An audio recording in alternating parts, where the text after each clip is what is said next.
हमारे चैप्टर का नाम था रिडम्पशन ऑफ प्रेफरेंस शेयर्स।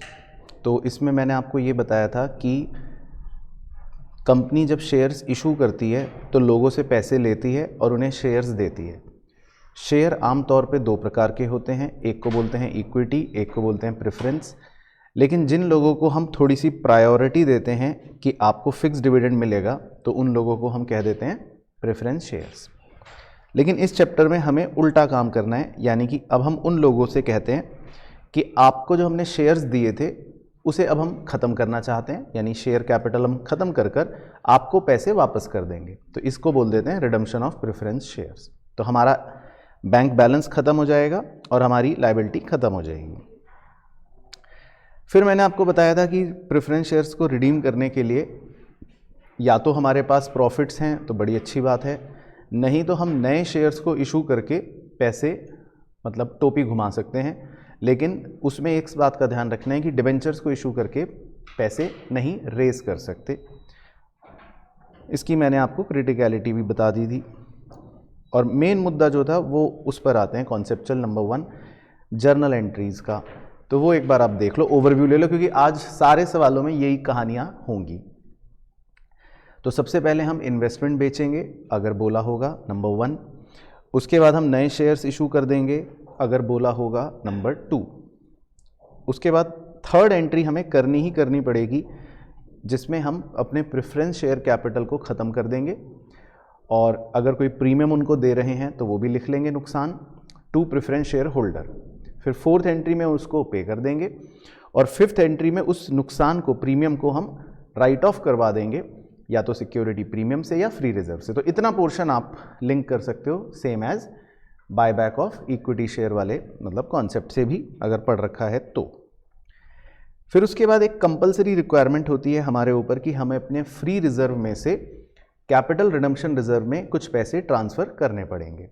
वो कितने करने पड़ेंगे, उसका एक फॉर्मूला है कि face value of preference share जो हम रिडीम कर रहे हैं माइनस अगर हम कोई नए शेयर्स इशू कर रहे हैं तो उनकी फेस वैल्यू, तो जो भी आएगा वो हमारा कैपिटल रिडम्पशन रिजर्व हो जाएगा। बाकी CRR आप जानते होंगे कि वो सिर्फ एक ही जगह इस्तेमाल किया जा सकता है, किस चीज़ में, बोनस शेयर्स में। तो वो अगर होगा तो हम कर लेंगे। दूसरा कॉन्सेप्चुअल पॉइंट था कि कभी कभी क्वेश्चन कहेगा कि कितने शेयर्स कंपनी इशू करे, minimum fresh issue of shares. तो इसके लिए मैंने आपको कहा था कि दो तरीके हैं, एक कानून बता रहा है सेक्शन 55 का, और एक हम प्रैक्टिकली खुद निकाल रहे हैं अपने हिसाब से। तो जो सेक्शन 55 का है उसके स्टेप्स हैं वो आज हम देखेंगे सवालों में, जिसमें हम सबसे पहले फ्री रिजर्व चेक करते हैं कि कितना है आफ्टर एडजस्टिंग प्रीमियम। जैसे हमारे यहाँ एग्जाम्पल में हमने 80 मान लिया था। फिर स्टेप 2 में हम देखते हैं कि हमें कितने रुपए कम से कम चाहिए, यानी मिनिमम प्रोसीड्स शेयर इशू करने के लिए। तो उसको निकालने के लिए हम face value of preference shares जो भी रिडीम करनी है उसमें से अवेलेबल रिजर्व को माइनस कर देते हैं, तो हमें पता लग जाता है कि हमें कितने रुपए मिनिमम चाहिए। जैसे हमारे उदाहरण में हमें 40 रुपये चाहिए, ऐसी रैंडम फिगर थी। और थर्ड स्टेप में आप नंबर ऑफ शेयर्स जो भी हैं उन्हें निकाल लेते हैं। कैसे निकालते हैं, जो भी मिनिमम प्रोसीड्स है उसे डिवाइड करते हैं किससे, आप फेस वैल्यू, एक शेयर की फेस वैल्यू से। तो बेसिकली ये छोटा सा कॉन्सेप्ट हमने कर लिया था।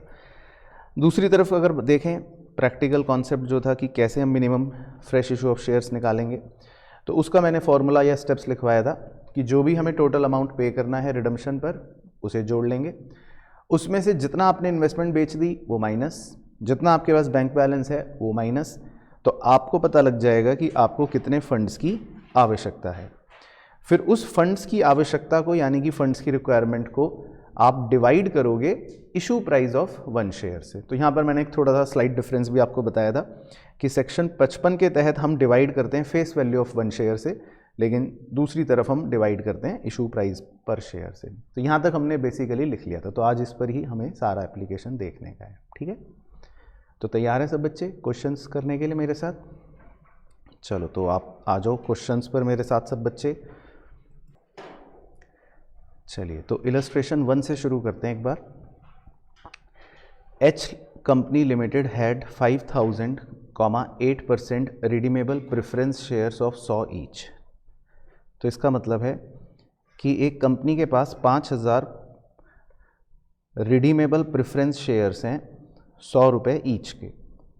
तो ये 100 रुपये ईच जो होती है ये हमेशा क्या होती है, फेस वैल्यू।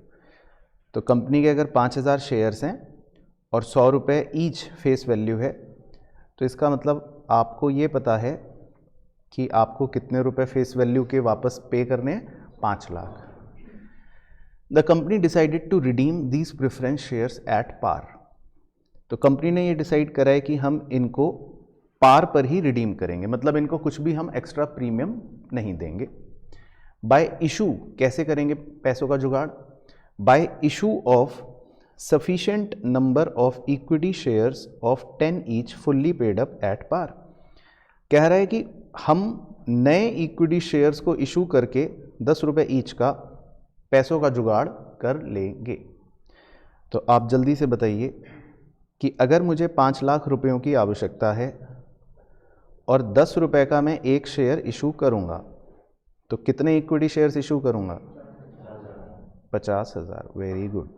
तो इसका मतलब हम 50,000 इक्विटी शेयर्स इशू करेंगे और हमारे पास पैसों का जुगाड़ हो जाएगा। You are required to pass necessary journal entry including cash transaction in the books of the company। चलो तो आप लिखो सॉल्यूशन इलस्ट्रेशन 1, बहुत ही सिंपल है।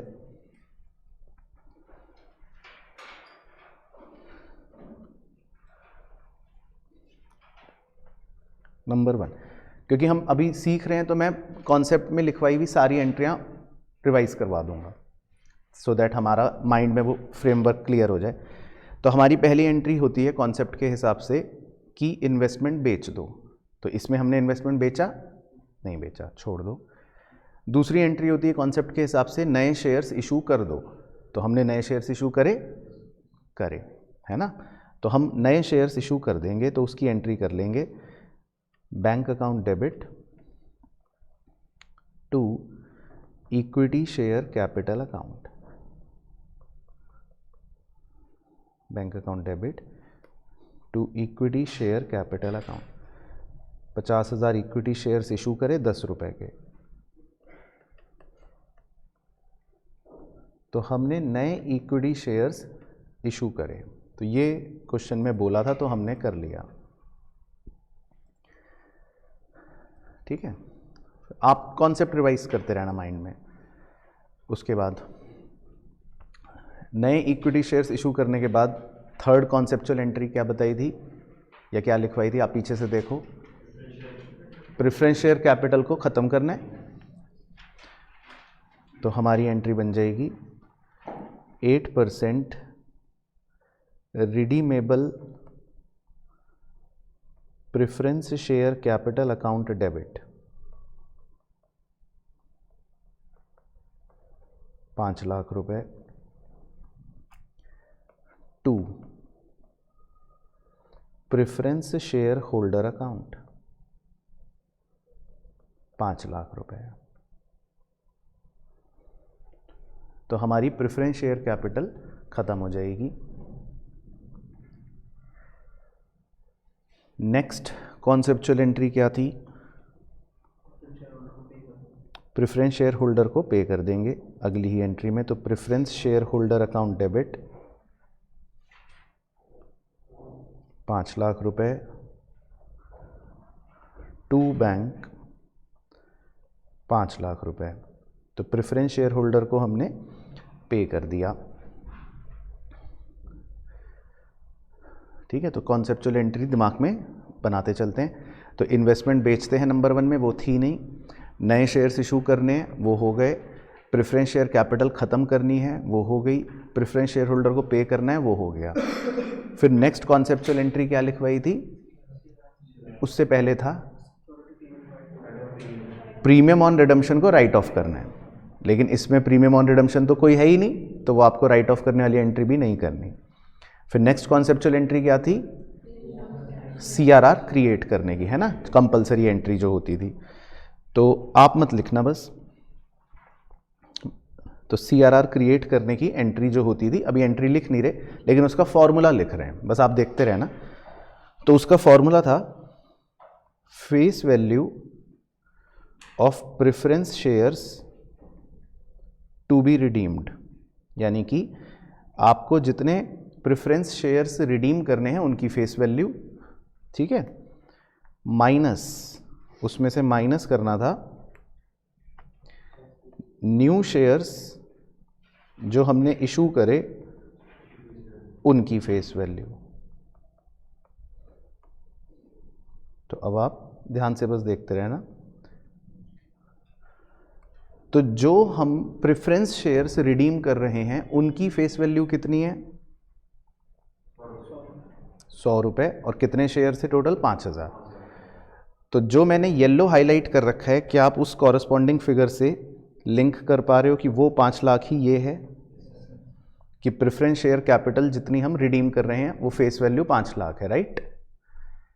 माइनस जो हम नए शेयर्स इशू कर रहे हैं उन नए शेयर्स की फेस वैल्यू क्या है? 10 रुपीज। और कितने इक्विटी शेयर्स इशू कर रहे हैं आप? 50,000। तो जो नए शेयर्स आप इशू कर रहे हैं उस कॉरस्पॉन्डिंग फिगर को क्या आप ब्लू हाईलाइट से लिंक कर पा रहे हैं कि जो आपने नए इक्विटी शेयर्स इशू करे उनकी फेस वैल्यू है टोटल 5 लाख? पहले इतनी बात क्लियर हो गई। तो आपको कितने रुपए का, इसका मतलब इस सवाल में CRR बनाना पड़ेगा?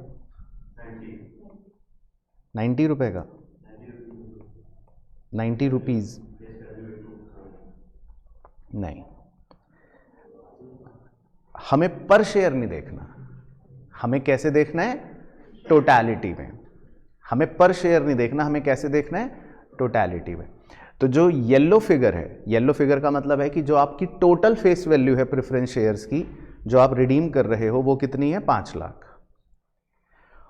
और जो टोटल वैल्यू है नए इक्विटी शेयर्स की जो आप इशू कर रहे हो वो कितनी है? 5 लाख। तो इसीलिए CRR की रिक्वायरमेंट जो हमारी आई वो कितने रुपए की आई? निल की आई। मतलब इस सवाल में हमारी CRR की जो वैल्यू होगी वो कितनी होगी? 0, निल होगी। तो बस आप बादल में ये लिख लो, एंट्री कोई नहीं करनी। तो इस सवाल में हमें जो CRR की वैल्यू चाहिए वो निल चाहिए, मतलब 0 आ रही है बाय डिफॉल्ट। चलो, तो मतलब एक बार पूरा फ्लो अगर हम बनाएं सवाल का, कॉन्सेप्चुअल एंट्री माइंड में रिवाइज करते रहो, फ्रेमवर्क बनाते रहो। सबसे पहले इन्वेस्टमेंट बेचते हैं, वो इसमें है नहीं। नंबर 2 नए इक्विटी शेयर्स इशू करते हैं, वो एंट्री हो गई। फिर नंबर 3 प्रेफरेंस शेयर कैपिटल को ख़त्म करते हैं, वो एंट्री हो गई। नंबर 4 प्रेफरेंस शेयर होल्डर को पे करते हैं, वो एंट्री हो गई। फिर नंबर 5 प्रीमियम ऑन रिडम्पशन को राइट ऑफ करते हैं, वो इसमें है नहीं। नंबर 6 CRR क्रिएट करना है, वो इसमें इत्तेफाक से निल आ गया तो एंट्री करनी नहीं है। और उसके बाद नंबर 7 तो कुछ था नहीं, बस 6 तक ही ख़त्म है अपनी। तो बेसिकली ये आंसर हमारा कंप्लीट हो गया। तो एक बार हम किताब वालों का देख लेते हैं कि क्या उन्होंने सही करा है। तो देखो, पहली entry bank account debit to equity share capital 5 lakh, ये नए शेयर्स इशू हो गए, ठीक है। इसकी नरेशन आप लिख लोगे एग्जाम में तो कि भाई बीइंग नए इक्विटी शेयर्स इशू हुए। दूसरी एंट्री, जो हमने प्रेफरेंस शेयर कैपिटल को क्या कर दिया था? ख़त्म कर दिया था, 5 लाख। तो इसकी एंट्री एक तरह से अमाउंट ड्यू करने की बन गई। और फिर उसके बाद हमने थर्ड एंट्री क्या करी थी? प्रेफरेंस शेयर होल्डर को जो हमने पे किया था 5 लाख, तो ये हमारी अमाउंट पेमेंट की एंट्री बन गई। तो देखो, इनकी भी 3 ही एंट्री हैं, तो ये क्वेश्चन खत्म हो गया। क्लियर? चलो अगला देखते हैं जी। नेक्स्ट है इलस्ट्रेशन 3, देखते हैं। जी limited India had 9,000 10% redeemable preference shares of 10 each fully paid up। तो एक कंपनी के 9,000 प्रेफरेंस शेयर्स हैं ऑफ ₹10 ईच। इसका मतलब ये है फेस वैल्यू। तो आपको कितने रुपए देने हैं टोटल? 90,000 face value. इसका मतलब आपको रीपे करनी है। The company decided to redeem these preference shares at par. Company ने डिसाइड करा है कि इन्हें हम पार पर ही रिडीम करेंगे। बाय, अब पैसों का जुगाड़ कैसे करेंगे? Bye issue of sufficient number of equity share of ₹9 each. तो अगर आपको 90,000 रुपये चाहिए और एक इक्विटी शेयर आप 9 रुपए का इशू करोगे, तो कितने इक्विटी शेयर्स इशू करे आपने? 10,000। तो इसका मतलब आप 10,000 इक्विटी शेयर्स इशू करोगे। तो क्लियर होगी कहानी। You are required to pass necessary journal entries including the cash transactions. चलो तो इस बार आप करो एक बार एंट्रियां, फिर चेक करते हैं 5 मिनट बाद। चलो तो अब आप बताते रहो, फिर चेक करेंगे किताब वालों का। फर्स्ट एंट्री आपने क्या करी? कितने रुपए?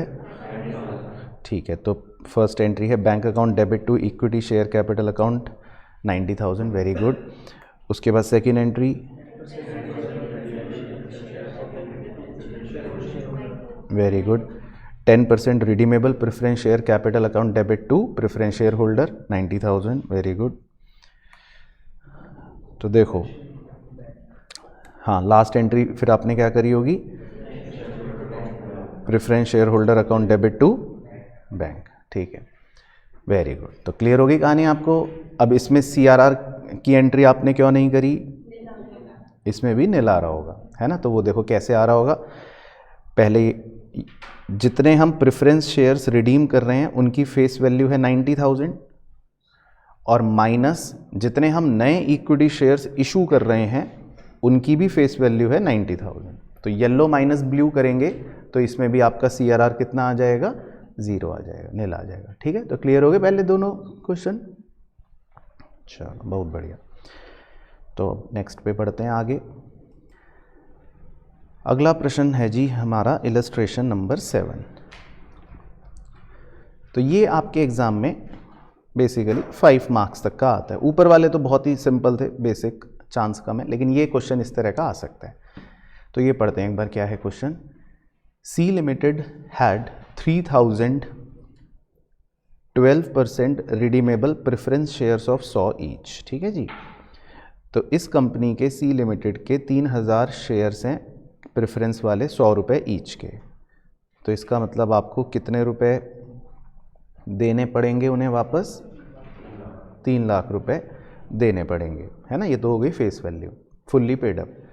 The company had to redeem these shares at a premium of 10%। तो पहली बार आप ये देख रहे हैं कि इस बार कंपनी ये कह रही है कि हम इन्हें 10% एक्स्ट्रा पैसे भी देंगे, यानी कि प्रीमियम ऑन रिडम्पशन कितने रुपए देगी कंपनी? 30,000। बिल्कुल सही। तो इसका मतलब कंपनी इनको 30,000 रुपये एक्स्ट्रा भी देने का कह रही है। इट वॉज डिसाइडेड, अब कंपनी ने डिसाइड करा कि भाई पैसों का जुगाड़ कैसे होगा। It was decided by the company to issue the following. तो कंपनी ने कहा कि भाई चलो हम इशू करेंगे। क्या इशू करेंगे? Number 1, 25,000 equity shares of ₹10 each at par. तो कंपनी ने डिसाइड करा कि हम 25,000 इक्विटी शेयर्स 10 रुपए के इशू कर देंगे। तो कितने रुपए? 2,50,000 तो इक्विटी शेयर्स को इशू करके मिल जाएंगे कंपनी को। और दूसरा कंपनी ने कहा 1,000 14% डिबेंचर्स इशू कर देंगे ऑफ ₹100 ईच। तो 1 लाख रुपए कंपनी को कहाँ से मिल जाएंगे? डिबेंचर्स इशू करके मिल जाएंगे। तो बस जानकारी के लिए बता रहे हैं, हालांकि हमें कोई आपत्ति नहीं है, कंपनी इशू कर रही है, हम रोक तो सकते नहीं है, लेकिन आपत्ति के लिए क्या है बताने के लिए बात जरूरी की डिबेंचर्स जो इशू कर रही है कंपनीज एक्ट उसको लेकिन ये कहेगा कि आप इन पैसों का इस्तेमाल नहीं कर सकते प्रेफरेंस शेयर्स को रिडीम करने के लिए। हाँ, इशू तो आप करो, उसकी टेंशन नहीं है, मना नहीं कर सकते कि नहीं करना नहीं है, लेकिन इस पैसे का हम इस्तेमाल नहीं करेंगे। तो इससे हमारी अकाउंटिंग पे कोई फर्क नहीं वैसे पड़ेगा, मतलब आपको कोई फर्क नहीं पड़ेगा, लेकिन बस बात एक हमें पता है तो है। अच्छा, फिर आगे लिखा है the issue was fully subscribed and all amounts were received in full. ठीक है, तो सारा इशू फुल्ली सब्सक्राइब्ड हो गया और सारे पैसे मिल गए। The payment was duly made. The company had sufficient profits, company के पास प्रॉफिट्स भी हैं। Show the journal entries in the books of the company. ठीक है, तो इसमें हम जर्नल एंट्री करते हैं साथ साथ। तो एक बार मैं पहले मेंटल फ्रेमवर्क बना लेते हैं कि क्या क्या कहानियाँ होंगी। तो देखो कॉन्सेप्चुअली चलें। इन्वेस्टमेंट बेचते हैं सबसे पहले, वो इसमें है नहीं। फिर हम शेयर्स इशू करते हैं, वो इसमें है, नए शेयर्स इशू करें। लेकिन इसमें एक और नया पॉइंट और है कि हमने शेयर्स तो इशू करे ही करें, और हमने डिबेंचर्स भी इशू करे, तो मतलब इसमें हमने दो चीज़ें इशू करी, तो हम दो चीज़ें कर लेंगे इशू।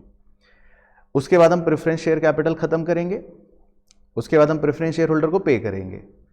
और क्योंकि इस बार प्रीमियम ऑन रिडम्पशन भी है, तो आपको प्रीमियम ऑन रिडम्पशन को राइट ऑफ भी करना पड़ेगा इस बार, नंबर 5।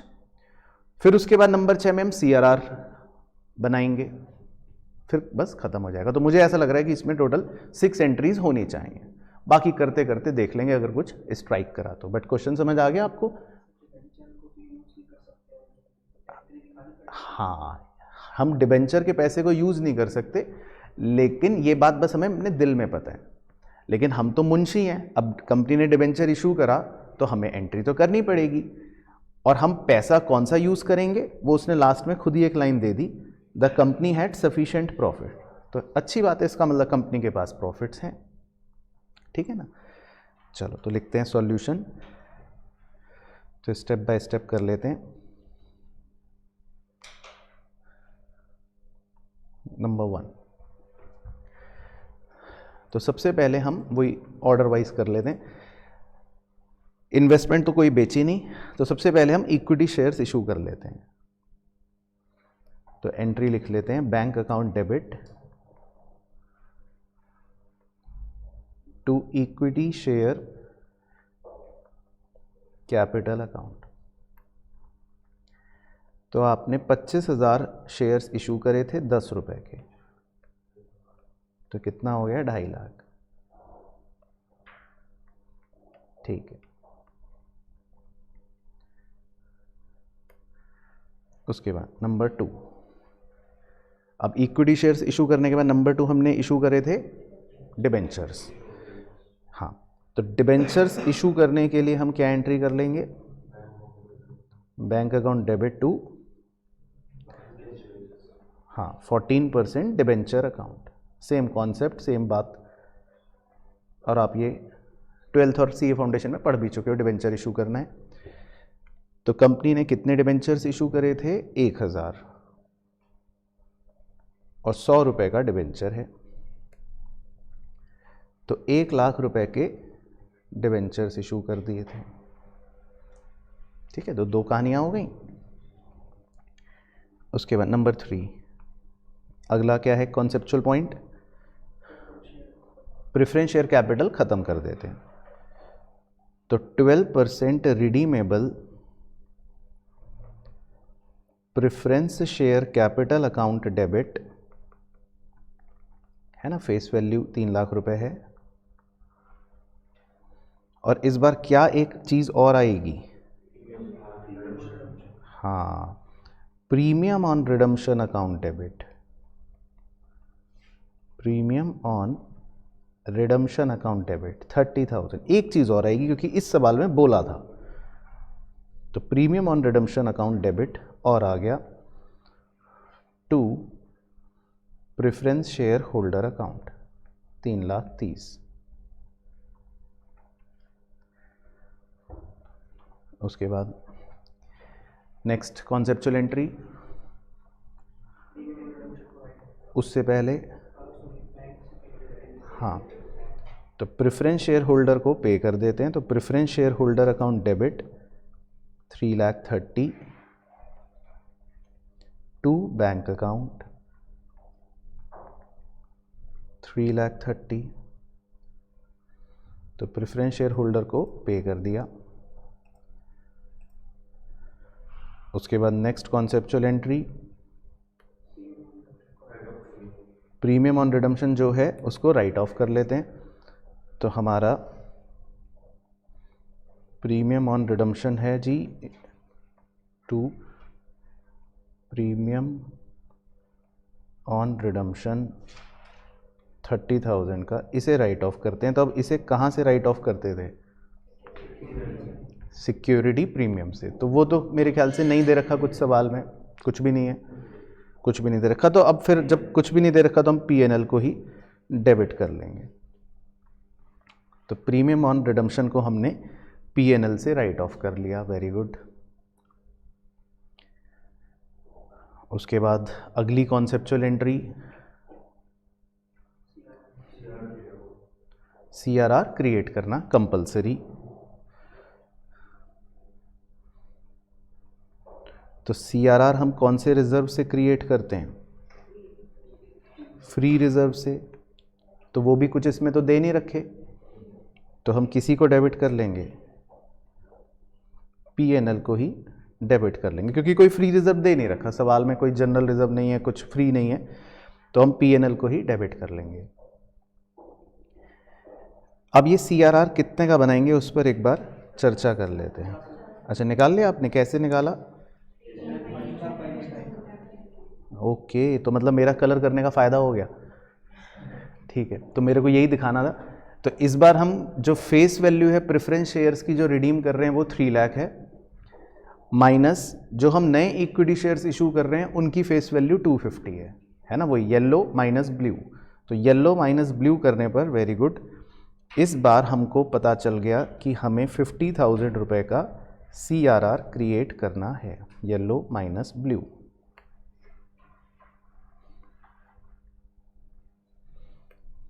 परफेक्ट। तो 50,000 का CRR क्रिएट हो जाएगा। ठीक है, तो समझ आया आपको पूरा ऑर्डर ऑफ जर्नल एंट्रीज? बहुत बढ़िया। तो एक बार मैं दिखा देता हूँ किताब वालों का आपकी संतुष्टि के लिए। तो एक एंट्री नए शेयर्स इशू करने की, उसके बाद एक एंट्री नए डिबेंचर्स इशू करने की, सही। उसके बाद एक एंट्री CRR क्रिएट करने की, जो आपने बिल्कुल सही बनवाया, 50,000। फिर एक एंट्री प्रेफरेंस शेयर कैपिटल ख़त्म करने की, बिल्कुल सही। फिर एक एंट्री प्रेफरेंस शेयर होल्डर को पे करने की, और 6th entry premium on redemption को राइट ऑफ करने की। तो मतलब वही 6 एंट्रियां सवाल की बन गई। तो क्लियर है सब बच्चों को? ओके, चलो अगला क्वेश्चन करते हैं एक और। अगला देखते हैं अब नई वैरायटी का।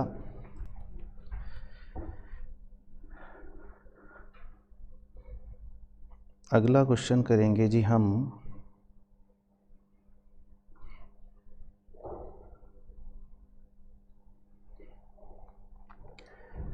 इलस्ट्रेशन 4, ये है। चलो तो पढ़ते हैं। The board of directors of a company decided to issue minimum number of equity shares. तो कंपनी ने डिसाइड करा है कि वो minimum number of equity shares issue करना चाहती है ऑफ ₹9। ये उसकी, इसका मतलब फेस वैल्यू है। टू रिडीम, क्या रिडीम करने के लिए?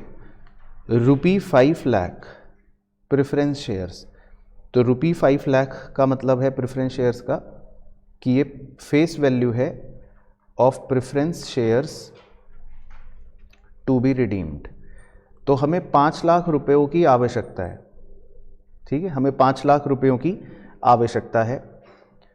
उसके बाद लिखा है the maximum amount of divisible profits available for redemption is 3 lakh.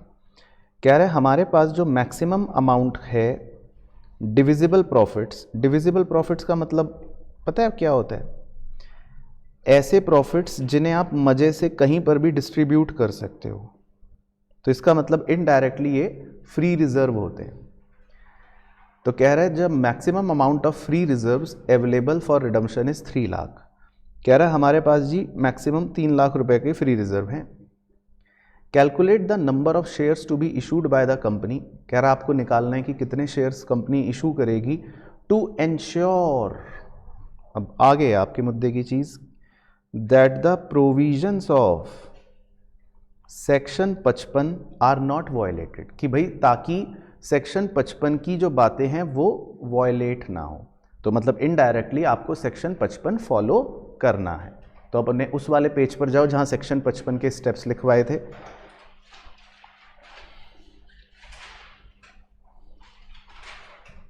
पहुंच गए वो वाले पेज पर? ठीक है, तो वहां से देखकर स्टेप्स बोलते रहो और मेरे साथ लिखते रहो। स्टेप 1 सही, ठीक है, तो एक बार लिख लो अंग्रेजी ताकि याद हो जाए, साथ साथ लिखते रहते हैं तो लिख लो। Cheque free reserves after adjusting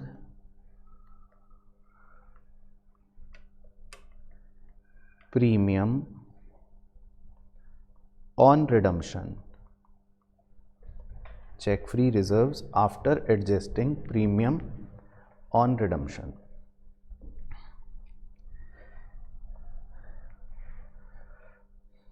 तो इस क्वेश्चन में प्रीमियम ऑन रिडम्पशन कुछ है नहीं है, है ना? वैसे नहीं है, क्वेश्चन में कोई भी प्रीमियम ऑन रिडम्पशन नहीं है, हम कोई भी प्रेफरेंस शेयर्स को प्रीमियम नहीं पे कर रहे हैं। तो प्रीमियम ऑन रिडम्पशन मतलब कुछ भी नहीं है, मैं ऐसे लिखने के लिए लिख लेता हूँ। तो प्रीमियम ऑन रिडम्पशन तो इस क्वेश्चन में 0 है। और हमारे फ्री रिजर्व्स कितने हैं? 3 लाख हैं। तो अगर आप अपने फ्री रिजर्व्स में से प्रीमियम ऑन रिडम्पशन को एडजस्ट भी कर दोगे, मतलब कि राइट ऑफ कर दोगे, तो कितने रुपए बचेंगे आपके पास? 3 लाख ही बचेंगे। तो आपको स्टेप 1 समझ आया, मतलब पहले कि स्टेप 1 क्या कह रहा है? तो स्टेप 1 ये कह रहा है कि आपके पास फ्री रिजर्व कितने हैं प्रीमियम एडजस्ट करके। ठीक है जी। फिर स्टेप 2 बोलो, मिनिमम प्रोसीड्स, और उसको निकालने की तरकीब क्या थी? Face value of preference shares to be redeemed minus step 1। Face value of preference shares to be redeemed minus step 1। तो जितने आपको प्रेफरेंस शेयर्स रिडीम करने हैं उनकी फेस वैल्यू, और उसमें से स्टेप 1 माइनस करना है। तो कितने प्रेफरेंस शेयर्स रिडीम करने हैं? मतलब उनकी फेस वैल्यू क्या है? 5 लाख। और स्टेप 1 में कितने रुपए हैं हमारे फ्री रिजर्व के? 3 लाख। तो आपको इसका मतलब 2 लाख रुपयों की आवश्यकता है। You need 2 lakh rupees. आपको 2 लाख रुपयों की आवश्यकता है मिनिमम प्रोसीड, कम से कम 2 लाख रुपए चाहिए आपको। फिर step 3, last step, number of shares to be issued. तो आप कितने शेयर्स इशू करोगे, उसका फॉर्मूला क्या था? Very good, minimum proceeds upon face value of 1 share. तो मिनिमम प्रोसीड्स है 2 लाख और फेस वैल्यू है एक शेयर की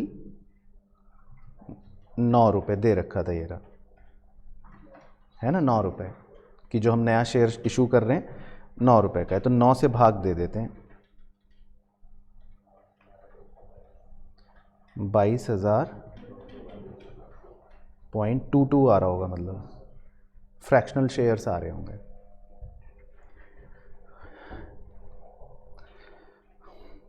तो अब इस पे एक बात समझना, अब आपकी तरह जो भोला मासूम बच्चा है जिसने अभी थोड़ी सी ही दुनिया देखी है, वो तो ये सोचेगा कि इसका मतलब 0.2 है, लोअर देन 0.5 है तो नीचे राउंड ऑफ कर देते हैं, तो वो 22,222 कहेगा शेयर्स इशू कर दो। अब इसको ध्यान से समझना, आप 22,222 को एक बार 9 से मल्टीप्लाई करना कैलसी पर।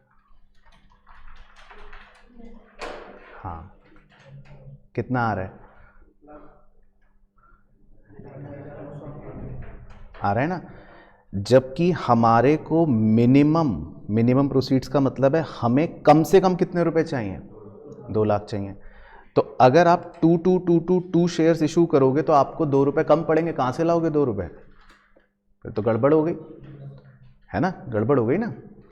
तो जब आपके फ्रैक्शनल शेयर्स आ जाते हैं तो तब आपको मैथमेटिक्स रूल नहीं फॉलो करना कि हमने नीचे राउंड ऑफ कर दिया। नीचे राउंड ऑफ करोगे तो आपको फिर 2 रुपए पैसे कम पड़ गए ना। आपको मिनिमम कितने रुपए चाहिए शेयर्स इशू करके? 2 लाख। और अगर आप 22,222 शेयर्स इशू करोगे तो आपको 2 लाख नहीं मिल पाएंगे, तो ये आंसर रॉन्ग हो जाएगा। तो जो सही आंसर होगा वो होगा 22,222 223 शेयर्स, तो कंपनी को इतने शेयर्स इशू करने हैं। अब आप इसको 9 से गुना करो, 2,07,000 रुपए, तो भाई मिनिमम 2 ही लाख चाहिए कंपनी को, तो 7 रुपए एक्स्ट्रा भी मिल गए तो कोई टेंशन नहीं है, तो वो सही आंसर होगा। तो आपको कंपनी को मतलब 2,22,223 शेयर्स इशू करने पड़ेंगे। This is correct answer. 22,222 shares issue नहीं करने पड़ेंगे, है ना। तो ये देखो लॉजिकल बात है। अब कई बार बच्चे इस पे विद्रोह करते हैं कि भाई देखो हम सही सॉल्व करते हैं, ICAI ने मार्क्स नहीं दिए, तो यहाँ पे वो आपका विद्रोह नहीं चलेगा क्योंकि वो लॉजिकल पॉइंट है ना। तो क्लियर हो गया पॉइंट। तो हम 22,223 शेयर्स ही लिखेंगे बिना पंगेबाजी के, बस। तो यही पूछ रहा था क्वेश्चन। वैसे तो बाकी लिखा है also determine the number of shares if company decides to issue shares in multiple of ₹50 only. तो कह रहा है अगर मान लो कंपनी चाहती है कि वो 50 के मल्टीपल में ही शेयर्स इशू करे, तो कितने शेयर्स उसको कम से कम इशू करने पड़ेंगे। अगर कंपनी ये चाहती है कि 50 के ही मल्टीपल में शेयर्स इशू होने चाहिए, मतलब ₹50 के ही मल्टीपल में उतने शेयर्स कम से कम इशू करें, तो अगर आप 22,223 के बाद सबसे नज़दीकी वैल्यू देखो जो 50 से डिविजिबल हो, वो कौन सी आएगी? 225 नहीं आएगी, वो 50 से डिविजिबल नहीं है। अगर मैं 225 लिख दूंगा शेयर्स, तो ये 50 से डिविजिबल नहीं है, फिर तो पॉइंट्स में आ जाएगा। 230 भी लिखोगे तो भी नहीं होगा शायद, 240 लिखोगे तो भी शायद 50 से डिविजिबल नहीं होगा। तो सबसे नज़दीकी वैल्यू मुझे लगता है 50 होगा, है ना। तो ये 50 से डिविजिबल होगा। तो सेकंड पार्ट में आपको थोड़ा सा मैथमेटिक्स पर मतलब पॉइंट दे दिया एक, कि ये भी बताओ कि कंपनी अगर चाहती है कि 50 के मल्टीपल में शेयर्स इशू करे तो कितने करे मिनिमम, तो फिर इतने करेगी। तो ये 50 के मल्टीपल में कहते। अगर इसी में कहता था कि 100 के मल्टीपल में चाहती है कंपनी, तो क्या आंसर हो जाता? 300, 22,300, क्योंकि उससे छोटा कोई और वैल्यू 100 से डिविजिबल नहीं हो पाता। तो बेसिकली ये एक क्वेश्चन था, तो मैं दिखा देता हूँ इसमें आंसर। तो जब हम मिनिमम शेयर्स निकालते हैं तो वो फ्रैक्शनल शेयर अगर आया 22,222.22, तो आप अल्टीमेट आंसर कितना ही लिखोगे? 22,223। और दूसरे पार्ट में कि सिंस कंपनी चाहती है कि 50 के मल्टीपल में शेयर्स हों, तो उस केस में मिनिमम शेयर्स कंपनी कितने इशू करेगी? 22,250 शेयर्स इशू करेगी। ठीक है ना। तो ये एक छोटा सा क्वेश्चन है सेक्शन 55 का, जिसमें आपको सेक्शन 55 वाले स्टेप्स लगा के नंबर ऑफ शेयर्स निकालने होते हैं। तो क्लियर हो गया? चलो अब अगला क्वेश्चन करते हैं। एक क्वेश्चन और देखते हैं। देखो उसमें आपको बड़ा मज़ा आएगा। इलस्ट्रेशन 5 पे, इसमें आप स्टार लगा लेना, ये इंपॉर्टेंट है एग्जाम के लिए। तो इसमें लिखा है X limited gives you the following information as at 31 March. तो एक कंपनी है, उसने अपनी बैलेंस शीट दे रखी है, मतलब जानकारी दे रखी है। Share holders fund, share capital, reserve, current liability, PPE, non current investment, current assets दे रखे हैं। उसके बाद कैश एंड कैश इक्विवेलेंट। ठीक है। तो हमारे बैंक में 31,000 है, हमारे पास इन्वेस्टमेंट 18,500 की है। ठीक है। नीचे लिखा है the share capital of company consists of ₹50 each equity shares of ₹2,25,000। ठीक है। तो ध्यान से पढ़ना है हमको। कह रहा है हमारे पास 50 रुपये का इक्विटी शेयर है, तो ये 50 रुपये उसकी फेस वैल्यू है इक्विटी शेयर्स की, और कह रहा है इक्विटी शेयर्स 2,25,000 रुपये के हैं। ठीक है। तो आप वैसे ही अपने बुद्धि के लिए नंबर ऑफ इक्विटी शेयर्स बताना ज़रा कि कितने इक्विटी शेयर्स हैं कंपनी के। इसका मतलब 4,500। ठीक है, 4,500। तो इसका मतलब मैं ऐसा लिख सकता हूं कि इस शेयर कैपिटल के अंदर कंपनी के पास 4,500 इक्विटी शेयर्स हैं कितने रुपए के? 50 के। और क्या है आगे लिखा है, एंड ₹100 100 रुपए के ईच प्रेफरेंस शेयर्स हैं ऑफ 65,000। तो बताओ कितने प्रेफरेंस शेयर्स हैं? 650। तो मतलब हम शेयर कैपिटल का एक ब्रेकअप अपने समझने के लिए, हालांकि कुछ यूज नहीं है बट ऐसे ही चलो, तो हम समझने के लिए कह सकते हैं कि कंपनी के पास 650 प्रेफरेंस शेयर्स हैं ऑफ 100। तो अगर आप दोनों को देखोगे तो मिलकर 290 ही बन जाएगा, है ना। 225 के इक्विटी शेयर्स और 65 के प्रेफरेंस शेयर, 290 की कैपिटल हो गई। Reserve and surplus comprises P&L account only. तो इस लाइन से हमारे लिए अच्छी बात ये हो गई, हाँ, कि ये फ्री रिजर्व में कह रहा है कि ये P&L अकाउंट ही है पूरा का पूरा। तो इसका मतलब ये पूरे के पूरे जो 48,000 हैं ये फ्री हैं, क्योंकि इस रिजर्व में कह रहा है पूरा का पूरा P&L अकाउंट ही है। उसके बाद जी, in order to facilitate the redemption, कह रहा है रिडम्पशन फैसिलिटेट करने के लिए, the redemption of preference shares, अब धीरे धीरे पढ़ते हैं, एट ए प्रीमियम ऑफ 10%। तो इसका मतलब क्या, कि कंपनी इस बार कह रही है कि हम प्रेफरेंस शेयर्स वालों को कितना प्रीमियम ऑन रिडम्पशन देंगे? 10%। तो एक बार निकाल सकते हो 10% कितना हो गया प्रीमियम अगर निकालोगे तो बहुत ही सिंपल होता है। 65,000 आपकी फेस वैल्यू है, तो आप इसका सीधा सीधा अगर 10% कैलकुलेट कर लो, कितना आ गया? 6,500। तो इसका मतलब कंपनी 6,500 रुपए प्रीमियम भी दे रही है। तो क्लियर हो गया यहां तक पहले सब बच्चों को? अब पैसों का जुगाड़ कैसे होगा? तो लिखा है जी, the company decided number 1 to sell all the investments. तो पहली बार वो आ गया पॉइंट जिसका हम बेसब्री से इंतजार कर रहे थे। कह रहे सारी इन्वेस्टमेंट बेच डाली। कितने रुपए की बेच डाली? 15,000 की। तो एक बार इन्वेस्टमेंट देखते हैं कितने की थी।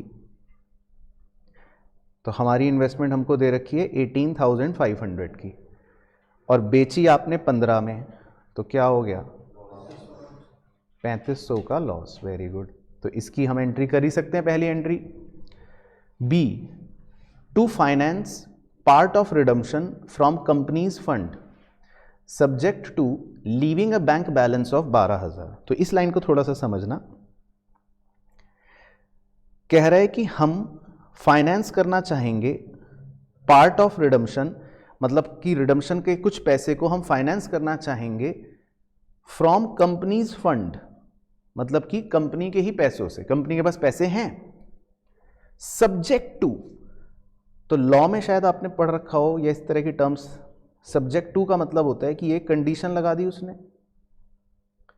सब्जेक्ट टू कह रहा है लेकिन leaving A bank balance of 12,000। तो अब इस लाइन से हमारे मुंशी पर क्या फर्क पड़ेगा वो दिखा देता हूं।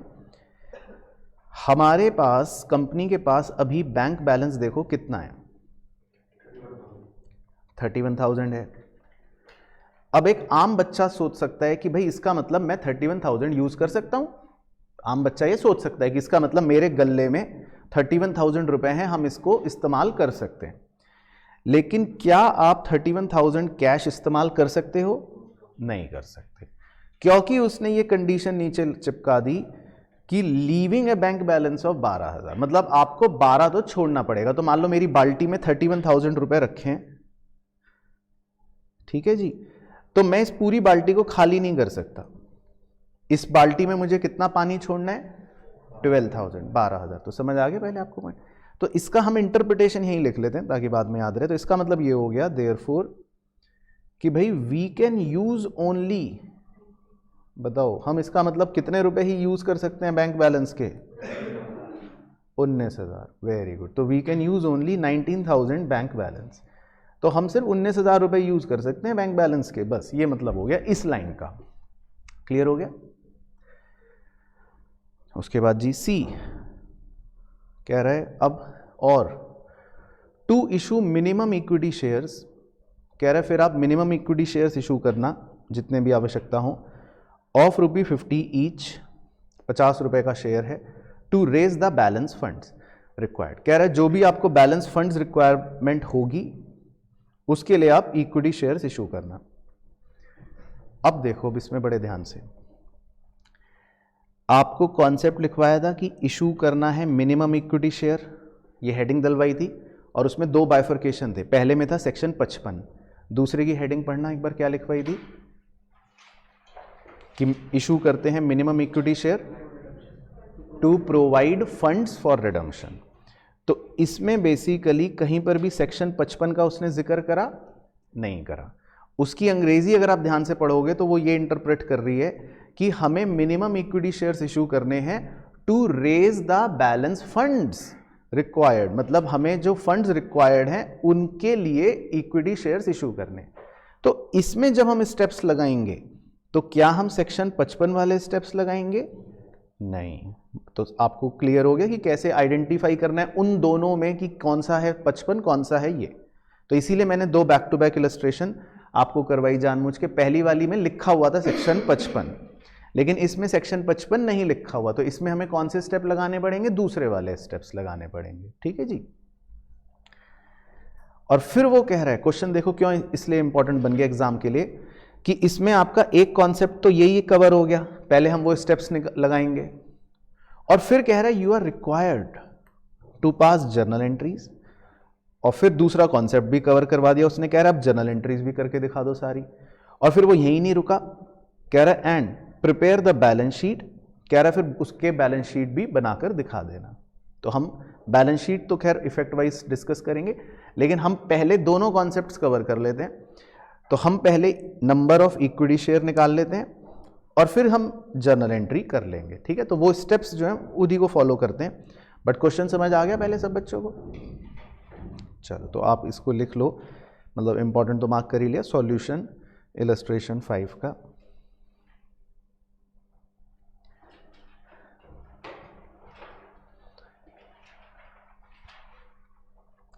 तो पहले हम वर्किंग कर रहे हैं, हालांकि एग्जाम में ये बाद में करनी है, लेकिन फिर भी अभी समझ रहे हैं तो कोई दिक्कत नहीं है। तो calculation of minimum number of equity shares, तो पहले हम वो निकाल रहे हैं कि हमें कितने शेयर्स इशू करने पड़ेंगे to provide for funds, to provide for funds. तो वो आपको पीछे से देख के मुझे बताना है। हाँ, सबसे पहले क्या अंग्रेजी लिखवाई थी? अमाउंट नहीं, कुछ और लिखवाया होगा। हाँ, अमाउंट पेबल ऑन रिडम्पशन, और इसके ब्रैकेट में लिखवाया था फेस वैल्यू प्लस प्रीमियम।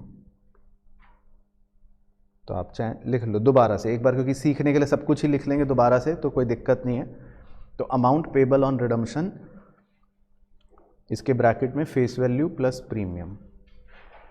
इसका मतलब है कि हमें कितने रुपए चाहिए, सिंपल। इसका मतलब है हमें कितने रुपए चाहिए। तो देखो फेस वैल्यू कितनी है प्रेफरेंस शेयर्स वालों की? 65,000, और हम उन्हें कितना प्रीमियम भी और देना चाह रहे हैं? 6,500। तो इस अंग्रेजी का मतलब है कि भाई हमें 71,500 रुपयों की आवश्यकता है। सीधा मतलब ये है कि हमें 71,500 रुपये चाहिए, ये मतलब हो गया। तो आपको मतलब क्लियर हो गया कि हमें 71,500 रुपये इसका मतलब चाहिए। अब माइनस क्या लिखवाया था? Sale of investment. Very good. तो मैंने इन्वेस्टमेंट बेच दी, कितने की बेची? 15,000 की बेची। चलो तो जी 15,000 रुपये का तो जुगाड़ हो गया।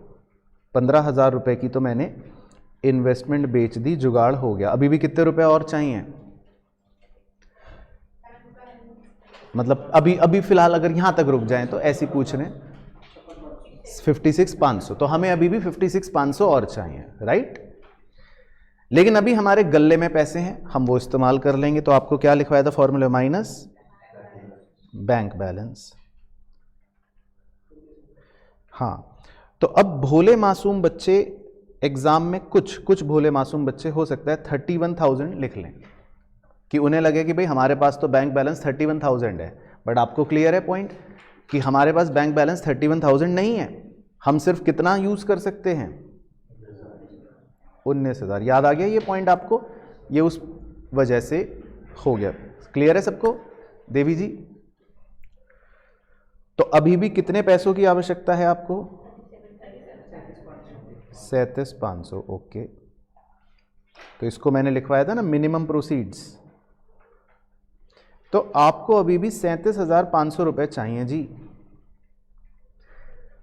आपको अभी भी 37,500 रुपए चाहिए। तो अब आप ये बताओ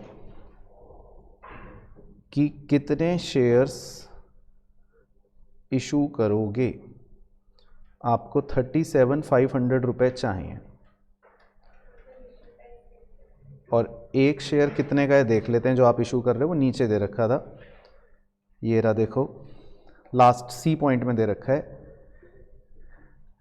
कि issue minimum equity share of 50 each. तो आप जो इक्विटी शेयर इशू कर रहे हो वो 50 रुपए का इशू कर रहे हो, तो आप 50 रुपए का इक्विटी शेयर इशू कर रहे हो, तो बताओ कितने शेयर्स इशू करोगे? हाँ निकाल लो, 750। ओके, तो आप 750 इक्विटी शेयर्स इशू करोगे बस। तो ये आपने एक वर्किंग कर ली, वर्किंग के बहाने आपने एक कॉन्सेप्ट भी अपने आप में कंप्लीट कर लिया। तो खाली अगर इतना पोर्शन का सवाल आता है तो 4 या 5 नंबर का पूछ सकता है, खाली इतना इतना। तो पहले आपको इतना क्लियर हो गया, वो देख लो अच्छे से। तो इतनी कहानी सबको ओके? तो इसका मतलब कंपनी कितने नए शेयर्स इशू करेगी? 750। तो एक बार दोबारा बोल दो, कितने नए शेयर्स इशू करेगी? 750। क्लियर? तो ये स्क्रीन हटा दूं अब मैं, सबने बिल्कुल कंफर्टेबल? चलो, अब माइंड में थोड़ा सा फ्रेमवर्क बनाएंगे जो ज़रूरी है। तो एक बार वही कॉन्सेप्चुअल जर्नल एंट्रीज का फ्लो माइंड में सोचो और मेरे साथ बोलो। सबसे पहला काम हम क्या करते हैं? इन्वेस्टमेंट बेचते हैं, तो वो आपका पहला पॉइंट हो गया। दूसरा पॉइंट क्या करते हैं हम? अगर जो नए शेयर्स इशू करे उसकी एंट्री करते हैं। तो आपने कितने नए शेयर्स इशू करे? 750। तो मैंने ये निकलवाया आपको, ठीक है? क्लियर हो गया पॉइंट? तीसरी एंट्री कॉन्सेप्चुअल प्रेफरेंस शेयर खत्म करते हैं, वो आप कर दोगे खत्म। चौथी entry conceptual preference share holder को पे कर दोगे, वो आप कर लोगे। पांचवी entry conceptual premium on redemption को राइट ऑफ कर दोगे, वेरी गुड। और छठी एंट्री कॉन्सेप्चुअल CRR क्रिएट करने की, ठीक है? क्लियर होगी कहानी? तो अब 6 एंट्री आप करो, फिर 6 मिनट बाद मिलते हैं आपसे, ठीक है? चलिए, तो आपने कहा कर लिया, तो एंट्रीज 6 ही होंगी, मैं दिखा देता हूँ। तो आपकी पहली एंट्री हुई होगी bank account debit to equity share capital 37,500, है ना? तो किताब वालों की आप इग्नोर मार देना, ठीक है? तो bank account debit to equity share capital. अब साथ साथ इसका इफेक्ट सोचते रहते हैं, क्योंकि बैलेंस शीट अगर बनाएंगे, मतलब अभी तो नहीं बनानी, लेकिन इफेक्टिवली उसके प्रभाव को समझते हैं। तो आपका बैंक अकाउंट डेबिट हो रहा है, तो इसका मतलब बैंक बैलेंस बढ़ रहा है। बैंक डेबिट हो रहा है तो बैंक बैलेंस बढ़ रहा है। और शेयर कैपिटल आपने क्रेडिट कर दी है, तो इसका मतलब शेयर कैपिटल भी बढ़ जाएगी। सेकेंड एंट्री आपने करी होगी प्रेफरेंस शेयर्स को ख़त्म करने की, तो वो एंट्री होगी आपकी preference share capital debit premium on redemption debit to preference share holder. तो इसका बैलेंस शीट का प्रभाव समझते हैं। प्रेफरेंस शेयर आप ख़त्म कर रहे हो, तो ये तो एक तरह से मतलब माइनस हो गई। प्रीमियम ऑन रिडम्पशन थोड़ी देर बाद अभी कट जाएगा, प्रेफरेंस शेयर होल्डर भी थोड़ी देर बाद अभी कट जाएगा। थर्ड एंट्री जो आपने करी होगी वो करी होगी preference share holder account debit to bank. तो प्रेफरेंस शेयर होल्डर तो चलो कट गया, टू बैंक करने का क्या मतलब कि आपका बैंक बैलेंस कम हो गया होगा, वेरी गुड। फिर फोर्थ एंट्री आपने क्या करी? अच्छा, आपने एक इन्वेस्टमेंट भी बेची होगी, सॉरी, चलो उसको सबसे पहले मतलब करा होगा, तो वो अभी नंबर 4 बना देते हैं। तो जो आपने इन्वेस्टमेंट बेची होगी वो एंट्री आपने करी होगी बैंक अकाउंट डेबिट। फिर आपका लॉस हुआ तो P&L account debit to investment, right. तो इसका बैलेंस शीट प्रभाव समझ लेते हैं। तो आपने इन्वेस्टमेंट बेच दी तो ये तो बैलेंस शीट में से खत्म हो जाएगी, माइनस हो जाएगी।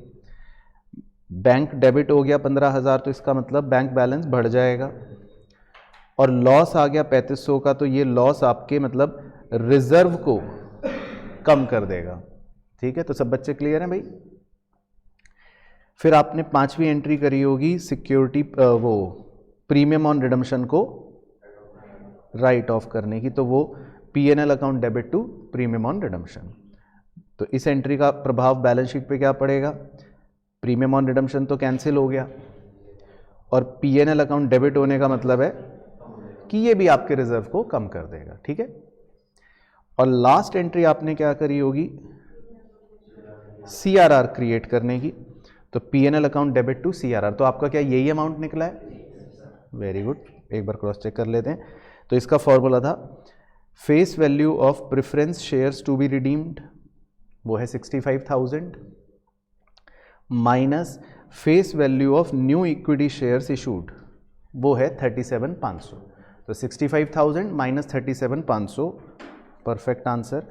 तो 27,500 आपका CRR क्रिएट हो गया होगा। क्लियर? तो इस एंट्री का बैलेंस शीट पे इफेक्ट क्या पड़ेगा? CRR आपका एक नया रिजर्व आ जाएगा और प्रॉफिट एंड लॉस में से आपकी इतनी वैल्यू कम हो जाएगी। तो सब बच्चे कंफर्टेबल? ठीक है, तो बैलेंस शीट आपको मतलब अभी नहीं बनानी, वो आप चाहे वैसे बना लेना बाद में, लेकिन इसमें नोट्स में मैं इफेक्ट दिखा देता हूँ तो आपको वही नज़र आएंगे। तो शेयर कैपिटल जो हमारी बढ़ गई थी वो आ गई, रिजर्व में CRR नया आ गया, P&L देखो 3 जगह कम हुआ था, एक लॉस मतलब 3500 का, फिर एक हमने premium on redemption right of करा था और एक हमारा 27,500 का CRR क्रिएट हुआ था। और बैंक बैलेंस जो है वो तो हमें पता ही है कि हमने कितने रुपए छोड़ रखे हैं, 12,000। तो ये बेसिकली हो गया, 12,000 छोड़े थे ना हमने। अगर निकालेंगे भी तो 12 ही आएगा। वो खूबसूरती इस तरह है इक्वेशन की कि अगर आप निकालोगे भी ना कि हमारे पास 31,000 थे, फिर 37,500 नए शेयर्स इशू करके हमें मिले, 15,000 इन्वेस्टमेंट बेच के हमें मिले, और पेमेंट हमने प्रेफरेंस शेयर होल्डर वालों को 71,500 की कर दी, तो वो बाय डिफॉल्ट भी 12 ही आएगा। और वैसे भी हमने 12 बैलेंस छोड़ रखा था ना, वो सेकंड पॉइंट में दिया था, वो बाल्टी बनाई थी जो, कि हमें कितना बैंक बैलेंस इसमें छोड़ना है, मिनिमम 12,000 होना चाहिए। इससे ऊपर नहीं होगा भी नहीं इस क्वेश्चन में, क्योंकि इससे ऊपर होता तो हम वो पे कर देते।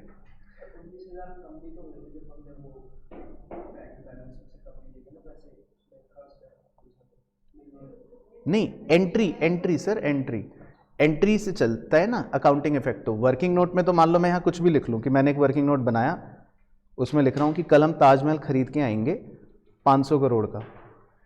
ठीक है, तो अब इससे बैलेंस शीट पे कुछ होगा क्या? नहीं होगा। बैलेंस शीट किससे प्रभावित होगी कि मैंने एंट्रियों में किसे डेबिट किसे क्रेडिट, किसे डेबिट किसे क्रेडिट करा है। तो एंट्रियों में बैंक जहां भी डेबिट हुआ वो प्लस हो गया, एंट्रियों में देखो ये प्लस हो गया, और ये आपने पेमेंट कर दी तो ये माइनस हो गया। तो बैंक की वैल्यू एंट्री से प्रभावित होती है। मतलब ये तो एक बेसिक नियम है कि कभी भी कोई भी बैलेंस शीट की वैल्यू हमेशा सिर्फ आपकी एंट्रियों से ही प्रभावित होगी। ठीक है, तो क्लियर हो गया जी सब बच्चों को? ओके, तो नेक्स्ट अब एक क्वेश्चन करते हैं, ये भी मज़ेदार क्वेश्चन है। इलस्ट्रेशन 8 करेंगे एक बार। तो ये क्वेश्चन मेरे साथ पढ़ते हैं एक बार। इलस्ट्रेशन 8 में क्या दिया है? इसमें लिखा है the capital structure of a company consists of, एक कंपनी का कैपिटल स्ट्रक्चर आपको दे रखा है 20,000 इक्विटी शेयर ऑफ 10 ईच, ठीक है, फुल्ली पेड अप, और preference and 1,000 8% redeemable preference shares of 100 each, fully paid up. ठीक है, तो मतलब सीधा सीधा अगर प्रेफरेंस शेयर की हम निकालें, 1 लाख रुपए फेस वैल्यू हो गई जो आपको रिडीम करनी पड़ेगी। Undistributed reserve and surplus stood as, तो हमारे पास क्या क्या रिजर्व एंड सरप्लस हैं? जनरल रिजर्व 80, तो ये फ्री, P&L अकाउंट 20, तो ये free. Investment allowance reserve out of which 5000 bracket में लिखा है नॉट फ्री, और वैसे वैल्यू बाहर दे रखी है 10,000। तो मतलब इतना पॉइंट दोबारा हाईलाइट कर देता हूँ, ध्यान से पढ़ना। तो investment allowance reserve out of which 5000 not free for distribution as dividend, और वैसे वैल्यू 10,000 दे रखी है। तो इससे आप क्या समझे इस पूरी बात से? हाँ, तो इसका मतलब जो बचे 5,000 हैं वो फ्री हैं। तो हम जो फ्री हैं उन पर फोकस कर रहे हैं। फिर सिक्योरिटी प्रीमियम 2,000, तो वो तो फ्री नहीं है, मतलब फ्री नहीं है, वो तो प्रीमियम है। उसकी यूटिलाइजेशन तो सेक्शन 52 ने 5 जगह बता रखी। तो एक बार आप फ्री फ्री फ्री जोड़ना, कितने हो गए फ्री? 80, 20 और 5, 1,05,000। ठीक है, चलो, तो ये पता रहेगा ना भाई इतने फ्री हैं। तो सिक्योरिटी प्रीमियम 2,000, ठीक है। Cash at bank amounted to 98,000, तो अभी हमारे पास 98,000 कैश है। Preference shares are to be redeemed at a premium of 10%, तो आप प्रेफरेंस शेयर वालों को कितना प्रीमियम दे रहे हो? 10%, मतलब सीधा सीधा कितना आ गया? 10,000। आपकी फेस वैल्यू अगर 1,00,000 है तो 1,00,000 का 10% 10,000। And for the purpose of redemption, कह रहा है रिडम्पशन के लिए directors are empowered to make fresh issue of equity shares at par.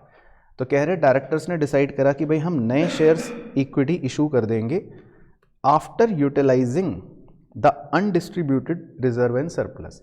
कह रहा है फ्री रिजर्व और सरप्लस को यूटिलाइज करने के बाद जितने भी मतलब पैसों कम पड़ेंगे उसके लिए हम इक्विटी शेयर्स कह रहा है इशू कर देंगे, सब्जेक्ट टू, तो एक कंडीशन चिपका दी उसने, subject to the condition that a sum of 20,000 shall be retained in general reserve which should not be utilised.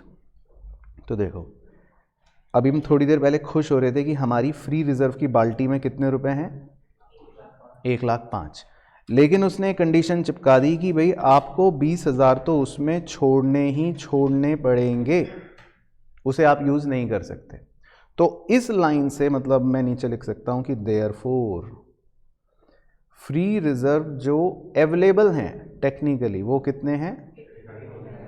85,000। Very good, तो क्लियर हो गया। मतलब अब हम सवाल जब सॉल्व करेंगे तो हम फ्री रिजर्व को ही कितना मान लेंगे कि कितने हैं? 85, यही मान के सवाल सॉल्व करेंगे। तो वो कह रहा है pass journal entries to give effect to the above arrangement and also show how the relevant items in the balance sheet of the company. ये वो तो मतलब मोटा मोटा सेम ही कॉन्सेप्चुअल क्वेश्चन बन गया हमारा कि हमें जर्नल एंट्रीज करने को कह रहा है और कह रहा है कि भाई बैलेंस शीट का इफेक्ट बताओ, ठीक है ना। तो वो तो हम करेंगे, लेकिन पहले हम इसमें भी वर्किंग नोट पहले कर लेते हैं क्योंकि सीख रहे हैं। तो पहले हम क्या निकालेंगे? मिनिमम शेयर्स इशूड, कि कंपनी को कितने शेयर्स इशू करने। अब फिर से मेरा इसमें क्वेश्चन है कि आप इसमें सेक्शन 55 वाले स्टेप लगाओगे या अपने वाले? तो ये आपको कैसे पता चला?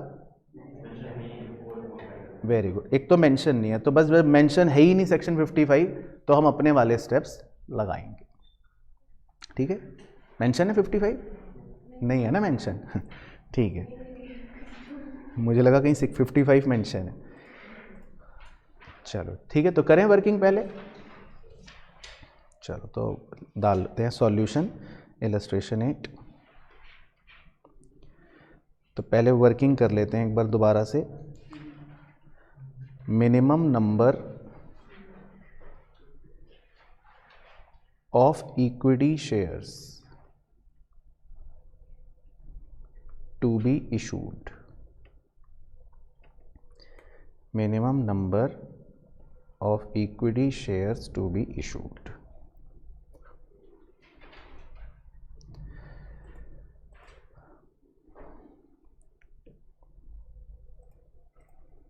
तो देख लेते हैं सवाल में कि भाई हमारे पास क्या है, face value of preference shares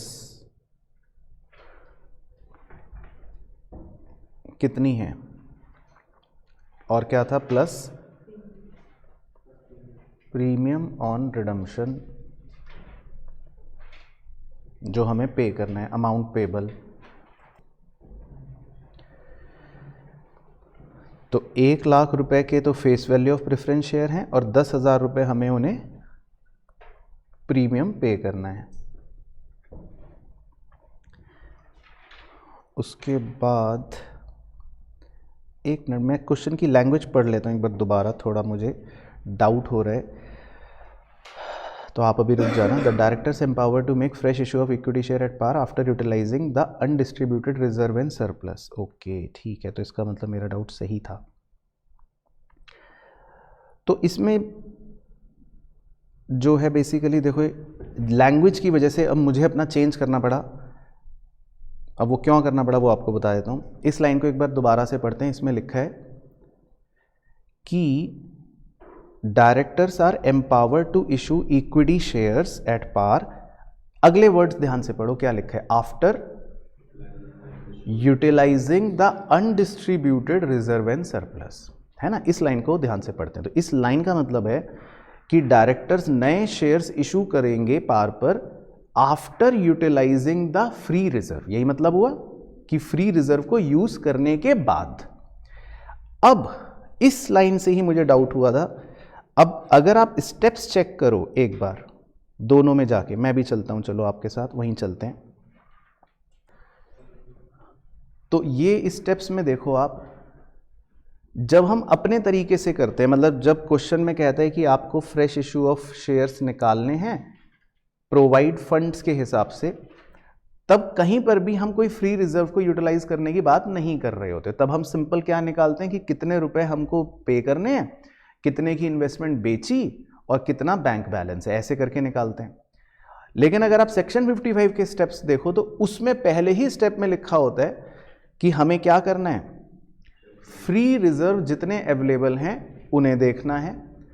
और सेकंड स्टेप सबसे इंपॉर्टेंट, जो इस क्वेश्चन की लैंग्वेज है, मतलब इस इलस्ट्रेशन 8 की लैंग्वेज में देखो, ये छुपी हुई बात है कि हमें कितने रुपए के शेयर्स इशू करने हैं। उसके लिए उसने बोला है कि जितने भी आपको आवश्यकता पड़े आफ्टर यूटिलाइजिंग फ्री रिजर्व। तो आपको क्लियर हो गया, क्वेश्चन की लैंग्वेज की वजह से मुझे भी mid of the question change करना पड़ा, क्योंकि ये बात मुझे स्ट्राइक हुई करते करते। तो मतलब हमको थोड़ा लैंग्वेज का ध्यान रखना पड़ेगा। बट आपको क्लियर हो गया पॉइंट। तो मैं दोबारा से क्वेश्चन दिखा देता हूं कि जब वो फ्री रिजर्व को यूज करने की बात कह रहा है, दैट मीन्स कि वो इस क्वेश्चन में कौन से स्टेप्स लगा रहा है, सेक्शन 55 के, क्योंकि वो फ्री रिजर्व्स को कह रहा है कि यूटिलाइज करो। तो एक बार दोबारा से क्वेश्चन दिखा देता हूं आपको। तो देखो दोबारा से आप क्वेश्चन की उस लैंग्वेज को देखना नीचे कि directors are empowered to make fresh issue of equity share at par after utilising the undistributed reserve and surplus. तो इसका मतलब कि वो कह रहा है कि आप अपने फ्री रिजर्व को इस्तेमाल करने के बाद जितनी भी आवश्यकता पड़े उसके लिए फ्रेश इशू कर लीजिए। तो क्लियर हो गया सब बच्चों को। चलो, तो हम मतलब मैं अपने आप को चेंज कर लेता हूं। तो हम इसमें कौन से स्टेप्स ऑफ फॉलो करेंगे, सेक्शन 55 के, इस लैंग्वेज की वजह से पता चला। तो इधर थोड़ा सा मॉडिफिकेशन कर लेते हैं वर्किंग में, मतलब जो हम लिख रहे थे। तो पहली अंग्रेजी अब चेंज कर लेंगे। तो आप चाहे कट कर देना ब्लॉक बनाकर। तो स्टेप 1 से शुरू करते हैं, फिर ब्रैकेट में लिख देता हूं सेक्शन 55 लैंग्वेज की वजह से। चलो, तो स्टेप 1 की अंग्रेजी है check free reserves available,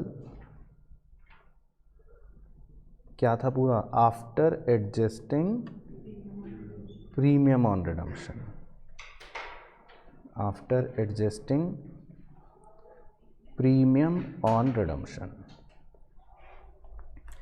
check free reserves available after adjusting premium on redemption. तो पहले फ्री रिजर्व बताना मुझे कि हमारे पास कितने फ्री रिजर्व्स हैं। Very good, 85,000। वो याद आ गया सितारा, उस पर हमने बात करी थी कि फ्री रिजर्व हमारे पास कितने हैं, सिर्फ 85,000। और हमारे को कितना प्रीमियम ऑन रिडम्पशन देना है, 10,000। तो मतलब हमारे पास कितने रुपए हैं? 75,000। स्टेप 1। Step 2, minimum proceeds.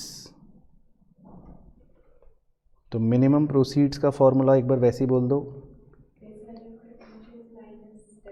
हाँ, face value of preference shares to be redeemed. हमें जितने रुपए के प्रेफरेंस शेयर्स रिडीम करने हैं वो माइनस स्टेप 1।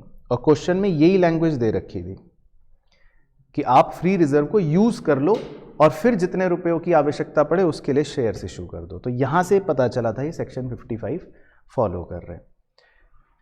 तो अब फेस वैल्यू कितनी है प्रेफरेंस शेयर्स की? 1 लाख। और माइनस स्टेप 1 में हमारे पास कितने रिजर्व हैं? 75,000। तो हमें इसका मतलब 25,000 रुपये चाहिए। ये हमारा मतलब मिनिमम प्रोसीड्स आ गए कि हमें 25,000 रुपयों की आवश्यकता है। तो अब हम निकाल सकते हैं वेरी इजी। स्टेप 3 में नंबर ऑफ शेयर्स। तो इसका मतलब अगर आपको 25,000 रुपयों की आवश्यकता है और आप एक शेयर कितने का इशू कर रहे हो? शायद 10 का था, एक बार देख लेते।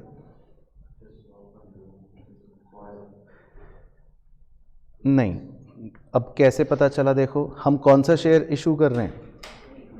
इक्विटी शेयर इशू कर रहे हैं। और ऊपर कंपनी का एक इक्विटी शेयर कितने का है? 10 रुपये का। तो वहाँ से मुझे याद था कि इक्विटी शेयर कंपनी का 10 रुपये का है ना। तो अगर हम इक्विटी शेयर इशू कर रहे हैं तो जाहिर सी बात है कितने रुपए का इशू कर रहे होंगे? 10 रुपये का। तो हम अपना इक्विटी शेयर अगर 10 रुपये का इशू कर रहे हैं तो कितने इक्विटी शेयर्स इशू कर देंगे? 2500 इक्विटी शेयर्स इशू कर देंगे। तो ये बस वर्किंग हमने कर ली और स्टेप्स लगा लिए सेक्शन 55 के मुताबिक।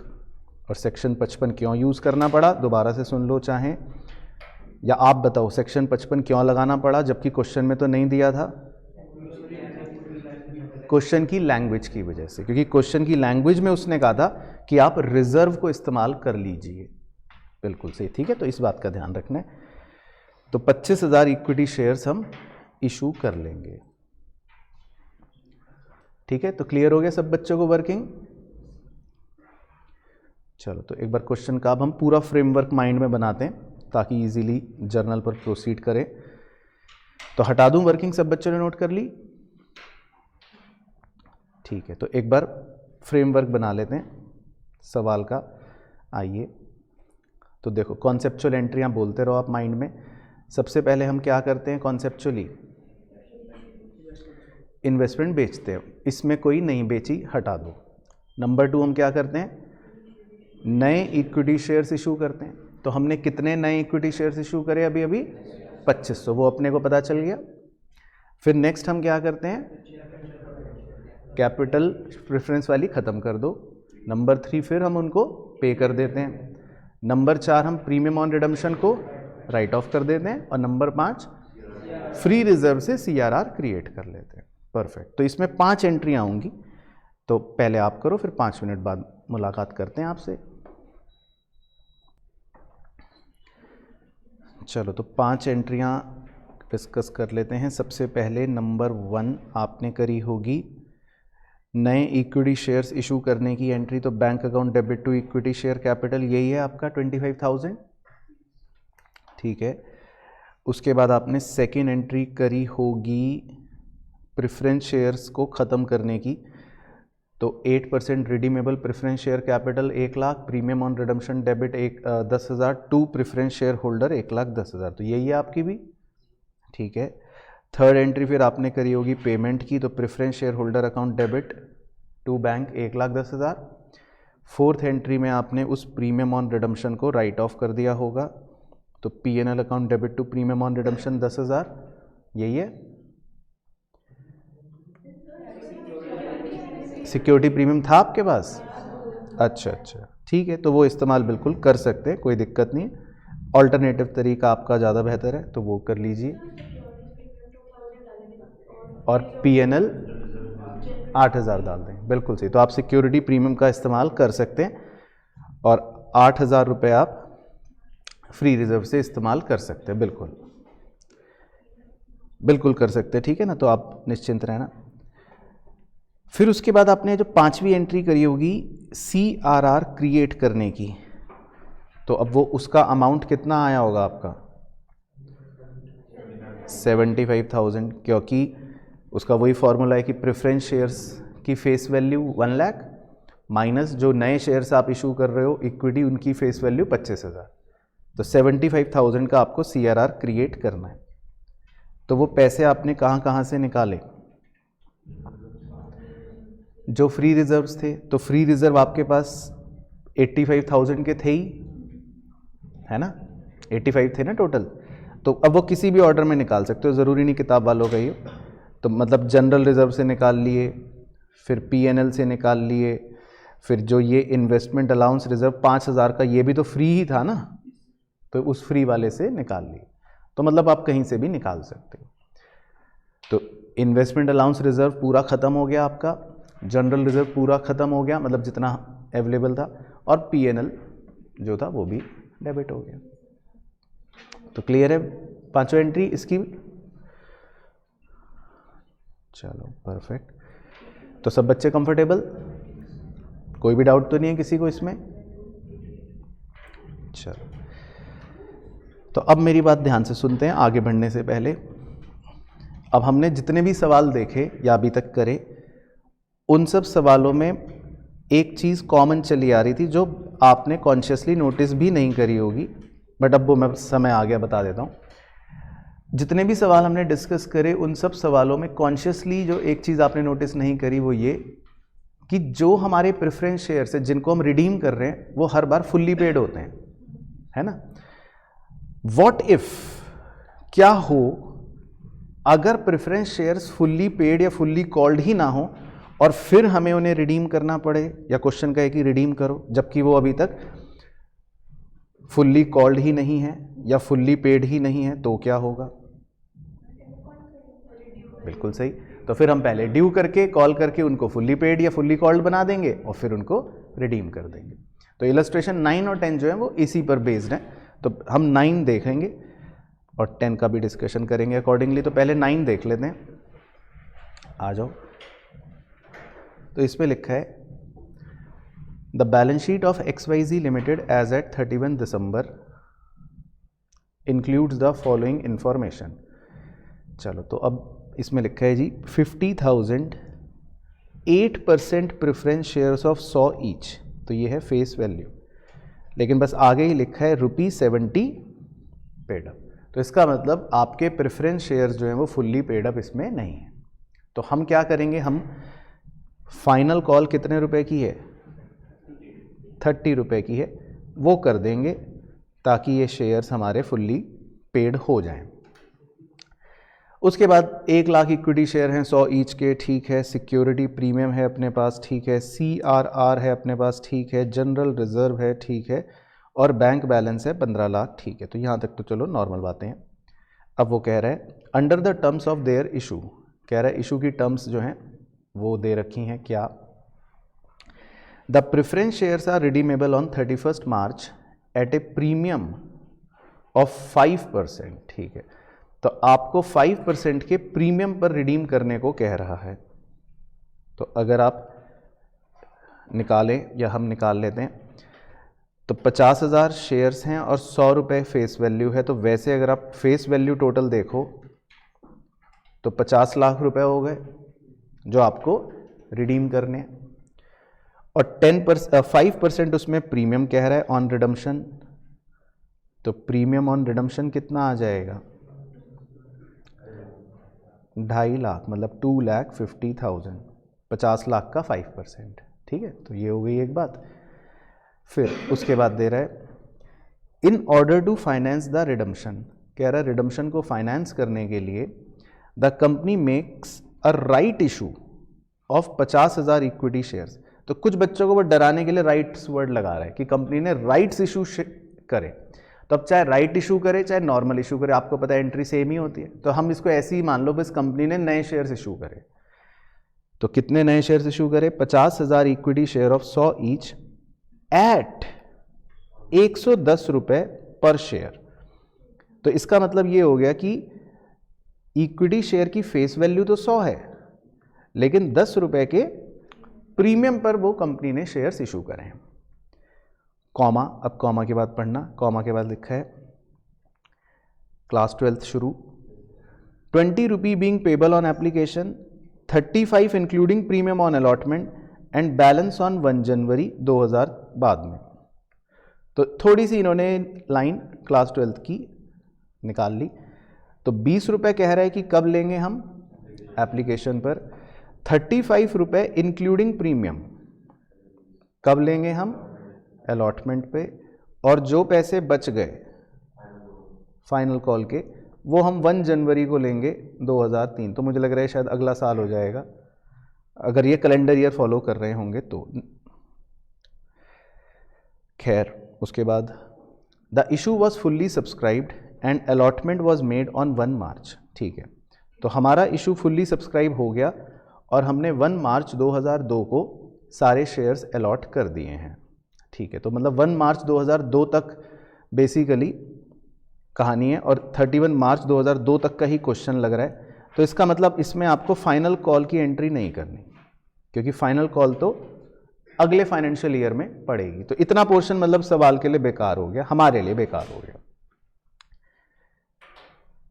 तो फिर वो क्या कह रहा है, the preference shares were redeemed, फिर हमने प्रेफरेंस शेयरों को रिडीम कर दिया after fulfilling necessary condition of section 55। तो कह रहा है हमने प्रेफरेंस शेयर्स को रिडीम कर दिया सेक्शन 55 की मतलब प्रोविजंस को फॉलो करते हुए। ठीक है, you are asked to pass necessary journal entry and show relevant extracts in balance sheet with a corresponding figure. ठीक है, तो ये मैं आपको शो कर दूंगा और जर्नल एंट्रीज जो है वो भी हम कर लेंगे एक बार। बट आपको पहले क्वेश्चन बेसिक समझ आ गया, उसका फ्रेमवर्क एक बार बता देता हूँ कि मतलब इसमें क्या है खास। तो इसमें एक तो हमें पहले प्रेफरेंस शेयर्स को क्या करना पड़ेगा, फुल्ली पेड कॉल करनी पड़ेगी। और जब इस बार हम नए इक्विटी शेयर्स इशू करेंगे तो हमें अपने वो क्लास 12th में जाना पड़ेगा, जिसमें हम पहले एप्लीकेशन की 2 एंट्री फिर अलॉटमेंट की 2 एंट्री करते थे। मतलब थोड़ा सा वो पोर्शन करना पड़ेगा, बाकी आगे का कार्यक्रम मोटा मोटी सेम रहेगा। चलो तो कर लेते हैं साथ साथ सॉल्व। तो आप लिख लो सॉल्यूशन इलस्ट्रेशन 9 का।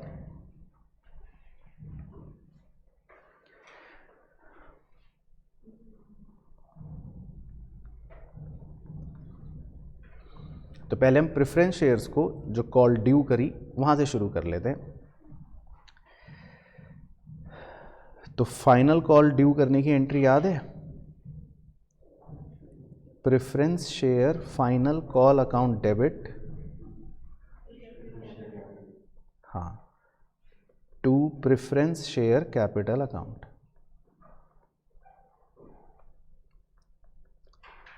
तो हमें वो 30 रुपए की फाइनल कॉल पहले करनी पड़ेगी, है ना। कितने शेयर्स थे हमारे प्रेफरेंस वाले, हमारे प्रेफरेंस वाले शेयर्स थे 50,000।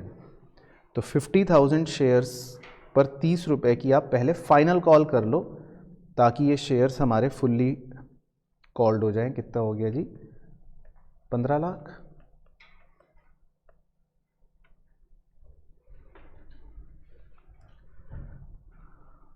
और सेकेंड एंट्री क्या करते थे बचपन में भी, bank account debit to share final call account. तो हम ये मान लेंगे कि हमें सारे पैसे मिल गए। अगर मान लो क्वेश्चन कह दे कि सारे पैसे नहीं मिले तो क्या होगा, तो कॉल इन अरियर भी डेबिट कर देंगे। मतलब वो सेम आपका क्लास 12th या सीए फाउंडेशन वाला फंडा रिपीट हो जाएगा। अगर क्वेश्चन कह दे कि आपको कुछ पैसे नहीं मिले तो फिर हम कॉल्स इन अरियर को डेबिट कर लेंगे, अगर कहेगा तो फाइनल कॉल हमने प्रेफरेंस शेयर्स पर ड्यू कर ली, उतना पोर्शन तो हो गया। अब चलते हैं जी, जो उसने इक्विटी शेयर्स की कहानी सुनाई थी कि हमने इक्विटी शेयर्स इशू करे। अब कितने इक्विटी शेयर्स इशू करे बताओ, 50,000 इक्विटी शेयर्स इशू करे, है ना, ऑफ 100 ईच। लेकिन अभी हम सीधा 100 की एंट्री नहीं डाल सकते, क्योंकि जो हमने 50,000 इक्विटी शेयर्स इशू करे 100 ईच के, उस 100 का ब्रेकअप क्या दे रखा है उसने, एप्लीकेशन पे 20 और अलॉटमेंट पे 25 फेस वैल्यू और 10 प्रीमियम। तो करें फिर, याद है आपको? तो बताओ एप्लीकेशन की एंट्री क्या होती थी? हाँ, bank account debit to equity share application account, bank account debit to equity share application account. तो 50,000 इक्विटी शेयर्स हैं और 20 रुपये की एप्लीकेशन है, तो ये आ गया 10 लाख। फिर दूसरी एंट्री क्या करते थे? Equity share application account debit to equity share capital.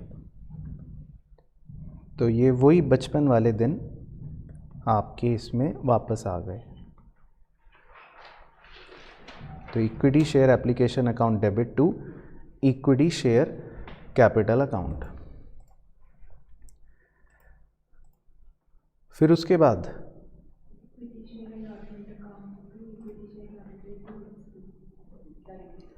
हाँ, अलॉटमेंट की entry, equity share allotment account debit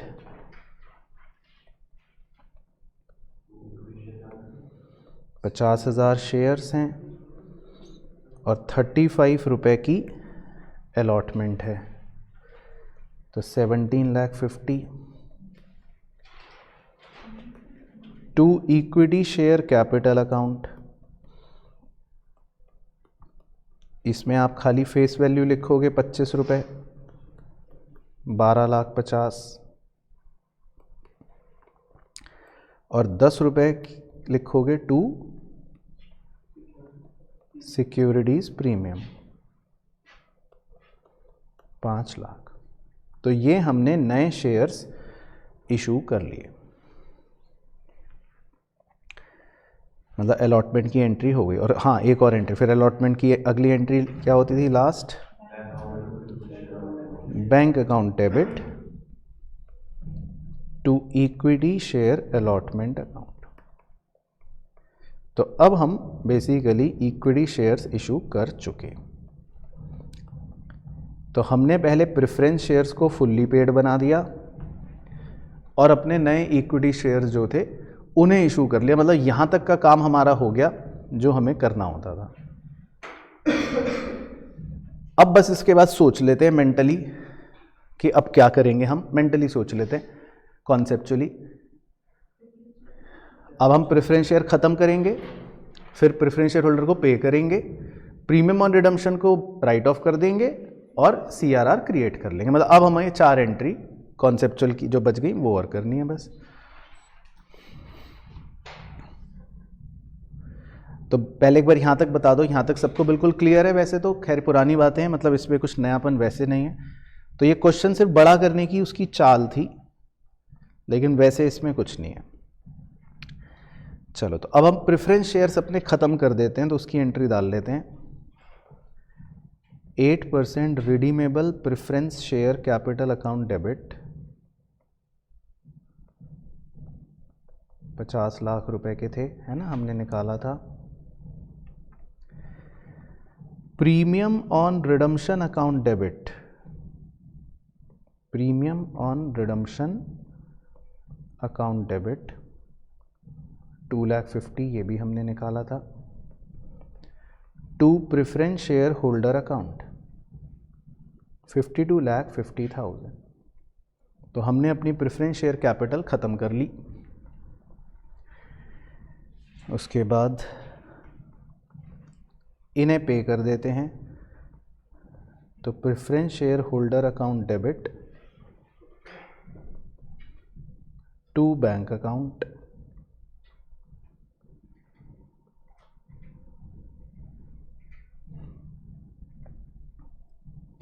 तो इन्हें पे कर दिया। फिर अगली एंट्री, प्रीमियम ऑन रिडम्पशन को क्या कर देते हैं? राइट ऑफ कर लेते हैं। तो टू प्रीमियम ऑन रिडम्पशन इसे राइट ऑफ कर लेते हैं। अब कहाँ से राइट ऑफ करें प्रीमियम ऑन रिडम्पशन को? 2,50,000 को या तो सिक्योरिटी प्रीमियम से या फिर फ्री रिजर्व से। तो सिक्योरिटी प्रीमियम हमारे पास है, क्योंकि अभी अभी हम ऊपर शेयर्स इशू करके आए ना, 5 लाख का सिक्योरिटी प्रीमियम है हमारे पास। तो और हमें राइट ऑफ करने के लिए चाहिए खाली 2.5 लाख, तो बस मज़े से कर सकते हैं। तो सिक्योरिटीज़ प्रीमियम से राइट ऑफ कर लेते हैं, है ना। बाकी हो सकता है किताब वालों ने ऑल्टरनेटिवली फ्री रिजर्व से कराओ, तो भी कोई टेंशन नहीं है, ठीक है। आप घबराना मत, किताब का आंसर देखिए, हम आपका भी ठीक है। हाँ हाँ होता है, हाँ उससे पहले करना चाहिए, मतलब एज एन अकाउंटेंट ये बेहतर है। तो हमने सिक्योरिटी प्रीमियम से प्रीमियम ऑन रिडम्पशन को राइट ऑफ कर लिया। और लास्ट एंट्री क्या क्रिएट करने की? CRR क्रिएट करने की। तो CRR तो खैर फ्री रिजर्व से ही होता है क्रिएट। तो फ्री रिजर्व कोई था अपने पास? एक बार देख लेता हूँ। फ्री रिजर्व, हाँ ये रहा ना, जनरल रिजर्व लिखा है फ्री। तो जनरल रिजर्व से बना लेते हैं। तो general reserve account debit to CRR। तो इसका formula face value of preference shares to be redeemed minus क्या? Face value of equity shares issue. तो आपके फेस वैल्यू जो इक्विटी शेयर अभी तक इशू हैं 12.5 लाख, तो ये मतलब और एक 10 लाख ये, यही है ना आपके इक्विटी शेयर जो अभी तक शेयर कैपिटल है। भाई देख लो आंखें खोल के, इक्विटी शेयर कैपिटल आपकी अभी तक सिर्फ कितनी है? एक तो एप्लीकेशन वाली और एक अलॉटमेंट वाली, 22,50,000। क्लियर है भाइयों? ठीक है, तो ये नीले वाले माइनस कर देते हैं। तो इक्विटी शेयर कैपिटल है 22,50,000, प्रेफरेंस शेयर कैपिटल है 50 लाख। तो 50 लाख में से, मतलब येलो वाले में से माइनस कर देते हैं इक्विटी शेयर कैपिटल 10 लाख और 12,50,000, तो कितना आ जाएगा? 27,50,000। तो ये आपका बन गया जी CRR। तो बस सारी एंट्री हो गई। तो आपको मतलब समझ आया ये पॉइंट? क्लियर? तो इसमें देखो आपकी क्वेश्चन की लेंथ बढ़ी है। क्यों बढ़ी है? 2 एंट्री फालतू हुई इस क्वेश्चन की वजह से। कौन सी? क्योंकि आपके प्रेफरेंस शेयर्स जो थे वो पहले फुल्ली पेड नहीं थे। तो 2 एंट्री तो फालतू की ये बढ़ी, जो वैसे अभी तक किसी सवाल में नहीं थी। 4 एंट्री उसने फालतू की इस बात की बढ़वा दी, कह रहा है क्लास 12th में चले जाओ और एप्लीकेशन और अलॉटमेंट के थ्रू इक्विटी शेयर्स इशू करो। बट आपको क्लियर हो गया पॉइंट? बाकी कुछ भी नया नहीं है, 4 एंट्रियां वही ट्रेडिशनल है। प्रेफरेंस शेयर खत्म कर दिए, फिर पेमेंट कर दी, प्रीमियम को राइट ऑफ कर दिया और CRR क्रिएट कर दिया। तो क्लियर हो गया? क्वेश्चन में, हाँ क्वेश्चन में,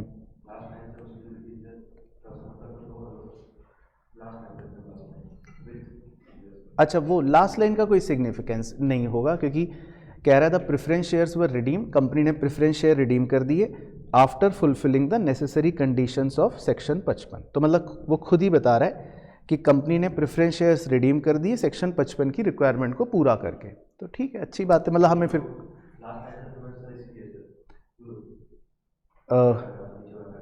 अच्छा नीचे वाले पैराग्राफ की लास्ट लाइन, हाँ वो समझा देता हूँ। राइट, वो उस पर मुझे आना ही था अभी सॉल्यूशन दिखाने के टाइम पर कि you are asked to pass journal entries. तो ये तो हमने कर ली।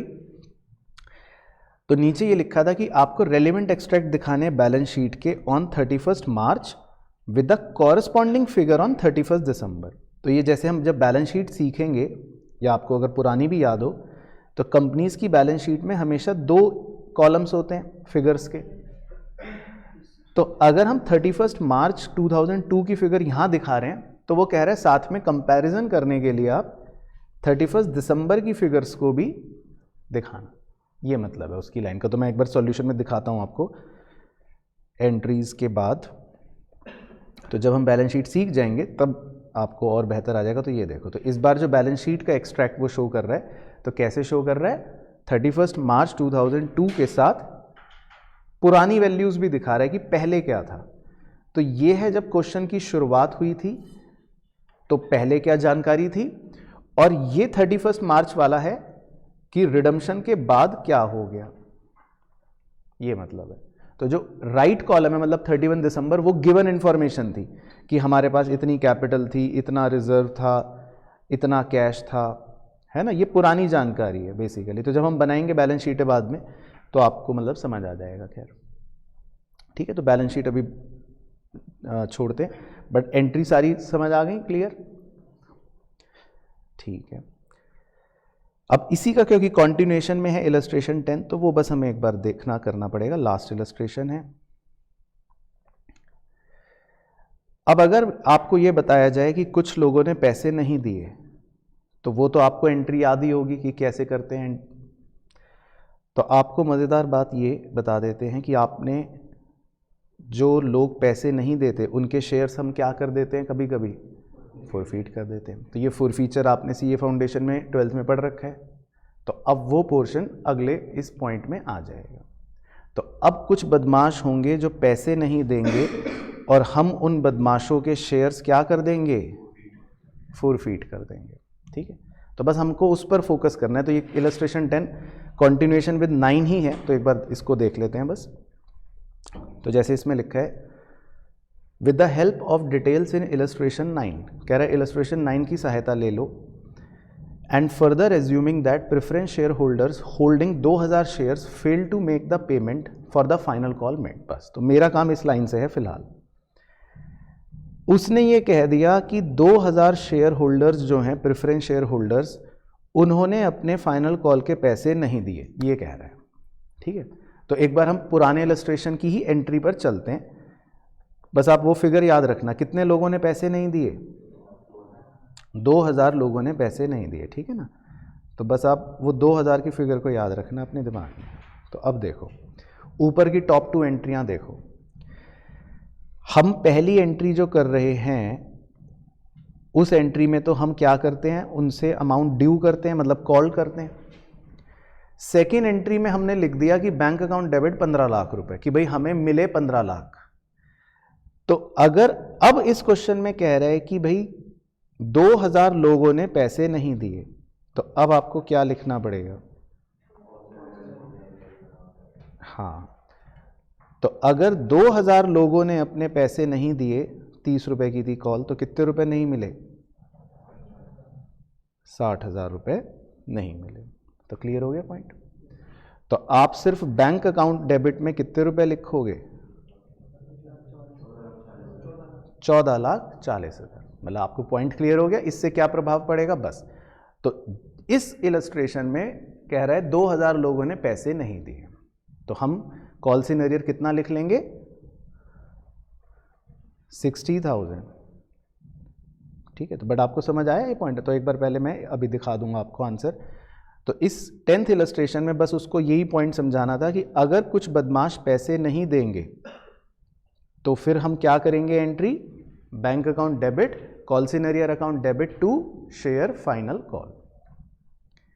अच्छा जी, उसके बाद लिखा है you are asked to pass the necessary journal entry and show the relevant extract, ये वो of 31 March with the corresponding figure on 31 December, assuming, आगे लिखा है that the shares in default are forfeited after giving proper notices.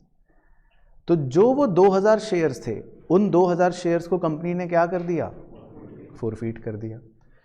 तो अब आपको forfeiture की entry याद है, मतलब अच्छी बात है, अगर याद है तो बहुत अच्छी बात है। तो एक कॉन्सेप्चुअल एंट्री बता दो जिसको याद है, तो क्या होती थी, very good, share capital account debit, क्योंकि शेयर कैपिटल खत्म हो गई उन शेयरों की, सिक्योरिटी प्रीमियम डेबिट अगर होता था तो very good, to calls in arrear, इसमें हम लिख लेते थे जितने रुपए उन्होंने नहीं दिए, और टू शेयर फॉरफीचर इसमें हम लिख लेते थे जो अमाउंट हमें उनसे रिसीव हो जाता था। वेरी गुड, तो मतलब आपको कॉन्सेप्ट याद है, तो मुझे बस ये दो एंट्री ही दिखानी है। तो देखो पहले फर्स्ट टू एंट्री देख लो, पहली एंट्री तो ड्यू करने की सेम, बस सेकेंड एंट्री में वही इफेक्ट देख लो कि क्या हो रहा है। बैंक अकाउंट डेबिट कितना लिखा उन्होंने, 14,40,000, और calls in arrear account debit में कितना आ गया आपका, 60,000। तो ये पॉइंट क्लियर हो गया, ठीक है। उसके बाद जब ये शेयर्स फोरफीट होंगे तो फोरफीट होने की एंट्री बस देख लो, एडिशनल क्या करी जो आपने बताई बिल्कुल सही, preference share capital account debit. तो शेयर कैपिटल डेबिट हो गई, 2000 शेयर्स हैं और 100 रुपए की शेयर कैपिटल है। To calls in arrear account, calls in arrear account कितना है, 60,000, और टू शेयर फॉरफीचर अकाउंट, जितने रुपए हमें उससे रिसीव हो चुके थे यानी 70 रुपए। बस, तो मतलब ये पोर्शन जो था बस सवाल में नया आ गया, क्योंकि हमने उस बदमाश के शेयर्स को फोरफीट कर दिया था। तो मतलब मैं ये मान के चलूँ सब बच्चे बिल्कुल कंफर्टेबल है फुल्ली, किसी को डाउट दिक्कत तो नहीं है, ठीक है। उसके बाद सब कुछ आपका सेम रहेगा, मतलब रेस्ट इज सेम। अब रिडीम कितने करेंगे उस पर आते हैं। तो हमारे 50,000 शेयर्स थे और हमने यहाँ पर कितने फोरफीट कर दिए, 2000 फोरफीट कर दिए। तो अब हम जब रिडीम पर पहुँचेंगे, मतलब जब हम लोगों के पैसे वापस लौटाएंगे, तो अभी चलते हैं तो कितने होंगे, पहले इक्विटी शेयर की एंट्री सेम, अलॉटमेंट की एंट्री सेम, ये एंट्री सेम। तो अब ये देख लो बस। तो अब हम जब प्रेफरेंस शेयर कैपिटल को ख़त्म करेंगे तो सिर्फ कितने शेयर्स ही बचे होंगे हमारे, 48,000। लॉजिकल है, क्योंकि हमारे प्रेफरेंस शेयर्स कितने थे, 50,000। 2,000 हम ऑलरेडी ख़त्म कर चुके, फोरफीट हो चुके। भाई देखो 2,000 शेयर्स की शेयर कैपिटल आपने पहले ही ख़त्म कर लिए। कहाँ कर लिए, जब वो शेयर्स क्या हुए थे, फोरफीट हुए थे। तो अगर 2000 शेयर्स हमने पहले ही फोरफीट कर लिए तो अब सिर्फ कितने शेयर्स बचे, 48,000 शेयर्स बचे। तो हम सिर्फ 48,000 शेयर्स की ही अब प्रेफरेंस शेयर कैपिटल को रिडीम करेंगे। तो अकॉर्डिंगली आपका प्रीमियम ऑन रिडम्पशन मतलब बदल जाएगा। To preference share holder, preference share holder को पे कर देंगे, प्रीमियम ऑन रिडम्पशन जो है उसको राइट ऑफ कर देंगे। और फिर जब आप CRR क्रिएट करोगे तो इस बार तो 48 लाख है पीला वाला अमाउंट, और नीला वाला तो चलो वो सेम ही रहेगा जो आपकी इक्विटी कैपिटल्स थी, यानी 10 लाख और 12.5 लाख। तो 48 लाख माइनस ये दोनों करो तो 2550। तो इस बार CRR जो बनेगा वो कितने का बनेगा, 2550 का, ठीक है। बट आपको फ्लो ऑफ एंट्री क्लियर होगी विद कॉन्सेप्ट की क्या है इसके अंदर, चलो ठीक है। तो बस यही डिस्कस करना था। तो आप होमवर्क में लिख लो कि क्या करना। इलस्ट्रेशन 10 जो है ये वाला, इसकी जर्नल एंट्रीज करना एक बार, ठीक है। मैंने डिस्कस कर ली, बाकी रिवीजन तो करना ही है। और इसके 3 प्रैक्टिकल क्वेश्चन है, बस ट्राई करना, हो जाए तो बहुत अच्छी बात है, या देख के हो जाए समझ आ जाए, बट ट्राई करने सो दैट हम डिस्कस कर पाएँ, ठीक है। तो बस ये 3 चीज़ें आप होमवर्क में ज़रूर करना।